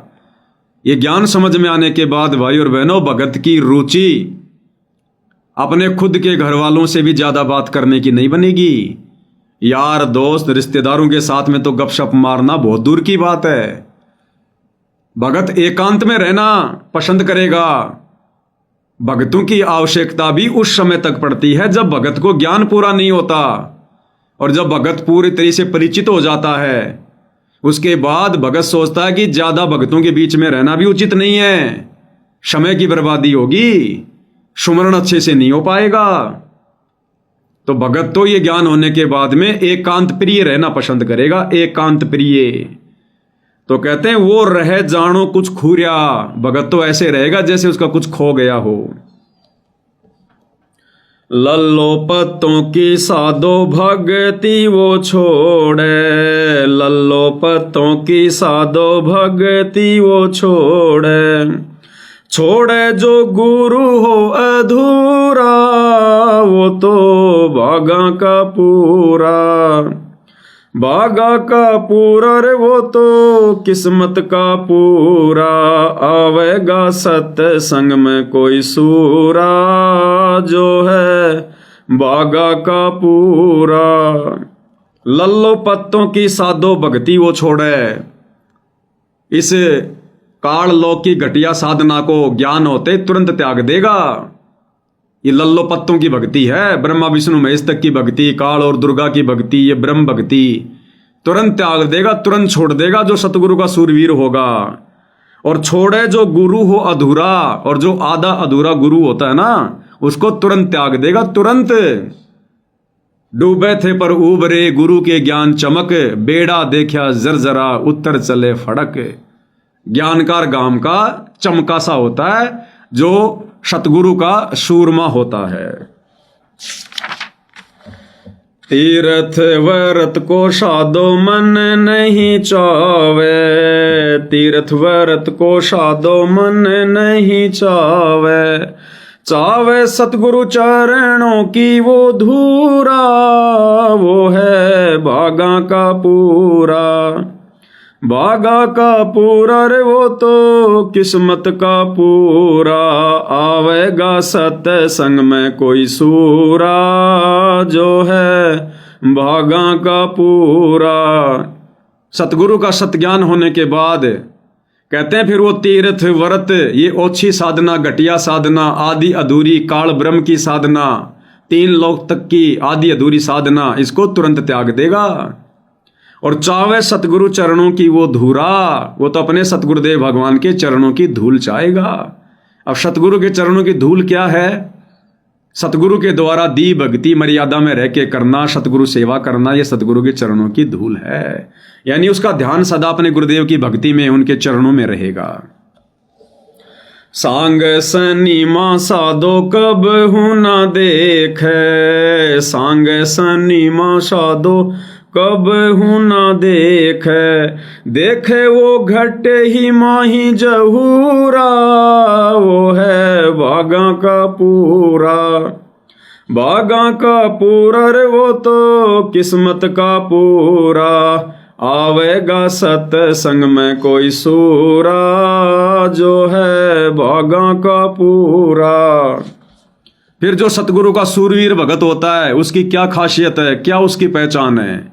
सांग सनीमा साधो कबू न देखे। ये दुनिया का सांग सनीमा, नाचना गाना, ये भगत को अच्छा भी नहीं लगेगा, नजर उठा के भी नहीं देखेगा। अगर कानों में आवाज भी आ गई तो अच्छा सा नहीं लगेगा कि भाई यहां से निकल ले तुरंत। सांग सनीमा साधो कबू न देखे। और हमारे सतलोक आश्रम से जुड़े भाई बहन खुद अपने गुरुजी के प्रोग्राम में लड़कियां नचवा रहे हैं, म्यूजिक बजवा रहे हैं, रागनियां गवा रहे हैं। तो ये सतलोक आश्रम से जुड़े भाई बहन और सतगुरु रामपाल जी का कलयुगी परिवार, जो हरियाणा में इन मान सम्मान के कार्यक्रमों में जो लड़कियां लेकर आया लोगों के मनोरंजन के लिए, वो गांव वाले लेकर नहीं आए थे। वो लड़कियां नाचने वाली, रागनी गाने वाली, गांव वाले तो चवन्नी भी बर्बाद नहीं किए। गांव वालों को वहां तक आने में जो डीजल लगाना ट्रैक्टरों का, वो भी सतगुरु रामपाल जी के परिवार ने दिया। तो ये नाचने गाने वाली लड़कियों की व्यवस्था सतगुरु रामपाल जी के परिवार ने करवाई थी। तो बताओ, ये तो सांग सनीमा खुद देखना तो छोड़ो, दुनिया को दिखा रहे हैं। तो भाई ये लोग सतगुरु के शूरवीर हंस नहीं है। देखे वो घटे ही माही जहूरा, वो है भागा का पूरा। अब जो सतगुरु का सूरवीर भगत है वो क्या देखता है? वो अपने घट के अंदर, अपने शरीर के अंदर वो भक्ति के नजारे देखता है। कैसे देखता है? सतगुरु की भक्ति करके, यानी उसको आनंद आएगा। वो सदा अपने सतगुरु की भक्ति में मस्त रहेगा। राम नाम की बूरा उसका आनंद लेता रहेगा, सदा सुमरण करता रहेगा। वो है सतगुरु का असली सूरवीर भगत है। भली बुरी साधो सब की वो सुनता, भली बुरी साधो सब की वो सुनता। लोक लाज बगावे वो दूरा, वो है भागा का पूरा। बागा का पूरा रे वो तो किस्मत का पूरा, आवेगा सत्संग में कोई सूरा, जो है बागा का पूरा। फिर क्या विशेषता बताई सतगुरु के सूरवीर भगत की? भली बुरी साधो सबकी वो सुनता। सतगुरु का सच्चा भगत, सूरवीर भगत, वो दुनिया की भली बुरी बातें सह हर सुन लेता है। सुनने का मतलब है वो ध्यान नहीं देता उनकी तरफ। ये क्या पता इन नादानों को, इन बालकों को भक्ति मार्ग के विषय में, मेरे सतगुरुदेव भगवान के विषय में क्या जाने ये कल का बच्चा, ये नादान बालक। वो ध्यान नहीं देता किसी की बातों पर, चाहे उसके बारे में कोई कुछ भला बुरा कहे, चाहे उसके गुरु के बारे में कुछ भला बुरा कहे। वो अपनी मस्ती में मस्त रहता है कि मेरा गुरु तो साक्षात परमात्मा है, दुनिया चाहकर भी उसके दामन पे दाग नहीं लगा सकती। और मैं भगत यदि अपने गुरुजी की नजरों में पाक साफ हूं तो दुनिया चाहे कितना ही दाग लगाए कोई फर्क नहीं पड़ता। तो वो मस्त मौला रहता है वो दुनिया की तरफ से। भली बुरी साधो सबकी वो सुनता। जबकि देख लो शतलोक आश्रमों से जुड़े भाई बहन, गुरु का परिवार, कभी आर्य समाज का कोई व्यक्ति सतगुरु रामपाल जी पर टिप्पणी कर देता है तो ये लोग रोडों पर आ जाते हैं, वीडियो बनाने लग जाते हैं, उसने ऐसा क्यों बोल दिया, मुकदमा करेंगे। अभी 5-7 रोज पहले एक अंजलि आर्या नाम की एक बहन ने सतगुरु रामपाल जी को लेकर वही घिसी पिटी बातें जो हरियाणा में जो प्रचलित हैं, वो 4 बात उसने बोल दी। देखो कैसे सतलोक आश्रमों से जुड़ी माता बहनें रोड पे आके उसका विरोध कर रही है, मुकदमा करेंगे उसके ऊपर। तो ये सतगुरु के सच्चे सूरवीर भगत के लक्षण नहीं है। सतगुरु क्या कह रहे हैं कि मेरा जो सूरवीर भगत होगा वो क्या होगा? भली बुरी साधो सबकी वो सुनता और लोक लाज बगावे वो दूरा। ये लोक लाज को उखाड़ के फेंक देगा कि हमने समाज नहीं चाहिए, हमने सतगुरु चाहिए। समाज की जो भी परंपरा, जो भी व्यवस्था भक्ति में बाधक है, 2 मिनट में उखाड़ के फेंक देगा कि भैया सतगुरु चाहिए, समाज मुझे कुछ नहीं दे सकता, समाज मुझे लक 84 से बाहर नहीं निकाल सकता, जन्म मरण से पीछा नहीं छुड़वा सकता।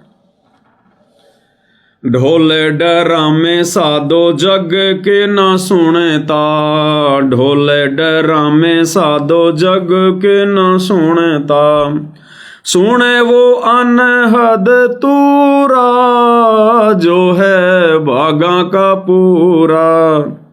बागा का पूरा रे वो तो किस्मत का पूरा, आवेगा सत्संग में कोई सूरा, जो है बागा का पूरा। फिर आगे क्या विशेषता बताई सतगुरु के सूरवीर संत की?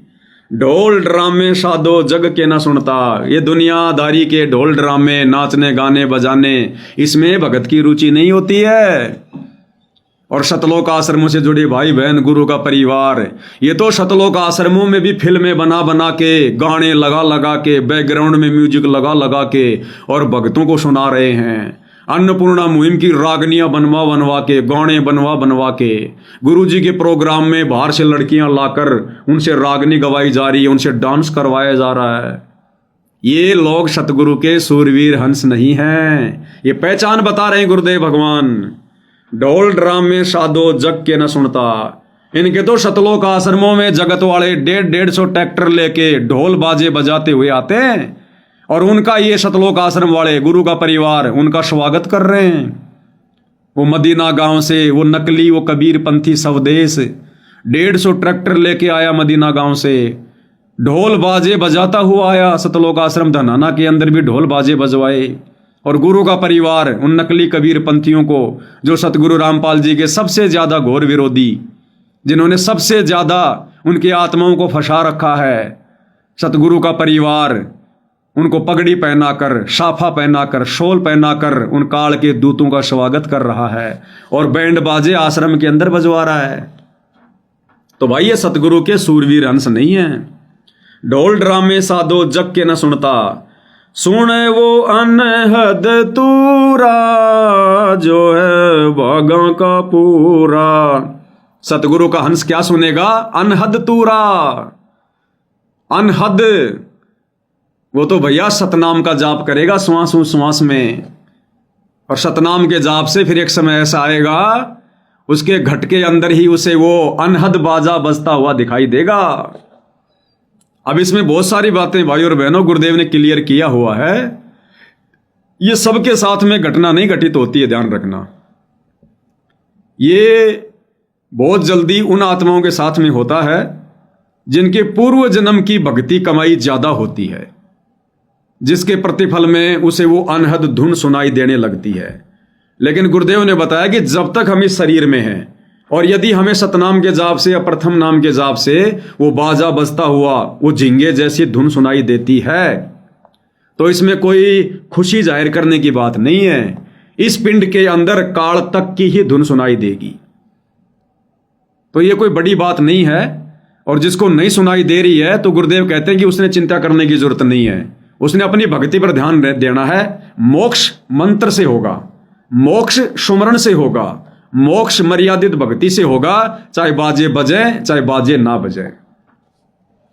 जैसे पहले के समय में शादियां होती थी तो क्या पहचान होती थी कि भाई बैंड बाजे बज गए, ढोलक बज गए, भाई बारात आ गई, लड़का आ गया भाई, तो लड़की खुश हो जाती थी कि हाँ आ गया मेरा पति भाई। और आजकल क्या हो रहा है, आजकल कोर्ट में जाके शादियां कर रहे हैं, ना कोई बैंड बज रहा ना कोई बाजा बज रहा, और वो भी शादी हो रही है। तो जिसको ये बैंड बाजे वगैरह सुनाई देते हैं, दास को तो नहीं सुनाई देते हैं, अगर किसी भाई को सुनाई देते हैं कोई आवाज किसी भी प्रकार की सुमरण करते समय, तो उसमें हमने ज्यादा कोई खुश होने की आवश्यकता नहीं है। वो तो काल तक की धुन है, वो तो केवल इस बात का ये प्रमाण है कि आपकी भक्ति जमा हो रही है और आपके पास में पिछले जन्म की भी काफी आपके पास में भक्ति है। और इन बाजों को देखकर हमने भ्रमित नहीं होना है, अपनी मर्यादा नहीं तोड़ देनी है, खाली बाजे सुनने के चक्कर में ही स्मरण करने नहीं बैठना है, बल्कि कोशिश करे गुरुदेव भगवान से प्रार्थना करे कि परमात्मा दास के ऊपर रजा करो परमेश्वर, मेरी भक्ति में किसी प्रकार की कोई बाधा ना हो। माया कमाई साधो हक की वो करता, माया कमाई साधो हक की वो करता, नाम कमाई में वो बेसबूरा, जो है भागा का पूरा, भागा का पूरा रे वो तो किस्मत का पूरा, आवेगा सत्संग में कोई सूरा, जो है भागा का पूरा। अब देखो कितनी बढ़िया शिक्षा दे रहे हैं गुरुदेव। सतगुरु अपने सूरवीर भगत की पहचान बता रहे हैं। नाम माया कमाई साधो हक की वो करता, माया कमाई यानी रोजी रोटी का धंधा बड़ी ईमानदारी से और मेहनत का करेगा, किसी का हिस्सा नहीं खाएगा, बेईमानी नहीं करेगा, चोरी जकारी रिश्वतखोरी काला बाजारी मिलावट ये नहीं करेगा। वो नेक नीति से काम धंधा करेगा, डरेगा भगवान से, हक हलाल की खाएगा। और नाम कमाई में वो बेसबूरा यानी रोजी रोटी के लिए धंधा तो सीमित करेगा, लिमिट करेगा। और नाम कमाई यानी सतगुरु ने जो मंत्र दे दिया, जो सेवा दे दी, जो भक्ति दे दी, उसमें वो बेसबूरा होकर लगा रहेगा। बेसबूरा यानी बेसबरा। जैसे कई लोग खाना खाते रहते हैं तो लोग क्या कहते हैं, भैया इतना ज्यादा बेसबरा क्यों हो रहा है, पेट तो तेरा ही है, लिमिट का खा। बेसबरा यानी खाए जा, सबर ही नहीं, संतोष ही नहीं। तो कहते हैं जो सतगुरु का सच्चा भगत होगा नाम कमाई में वो बेसबूरा होगा कि कर लूं मंत्र जाप जितने हो जाए उतने, कर लूं सेवा जितनी भगवान की हो जाए उतनी, सत्संग सुनने बैठ गया तो सुनता ही रहेगा, सुन लूं। बेसबूरा, उसको पता है कि ये कमाई मेरे काम आएगी, ये मेरा असली धन जमा हो रहा है। तो भाई और बहनों, पूज्य गुरुदेव भगवान के आशीर्वाद से आज की सत्संगति में केवल इतना ही। कल विशेष संदेश नंबर 31 पर गुरुदेव भगवान की महिमा करेंगे। तब तक पूज्य गुरुदेव भगवान हम सबको आज्ञा दे, आशीर्वाद दे, सद्बुद्धि दे, हमारा मार्गदर्शन करे, भ्रम ने भटकने से बचाए। बंदी छोड़ सतगुरु रामपाल जी परमेश्वर जी की जय हो।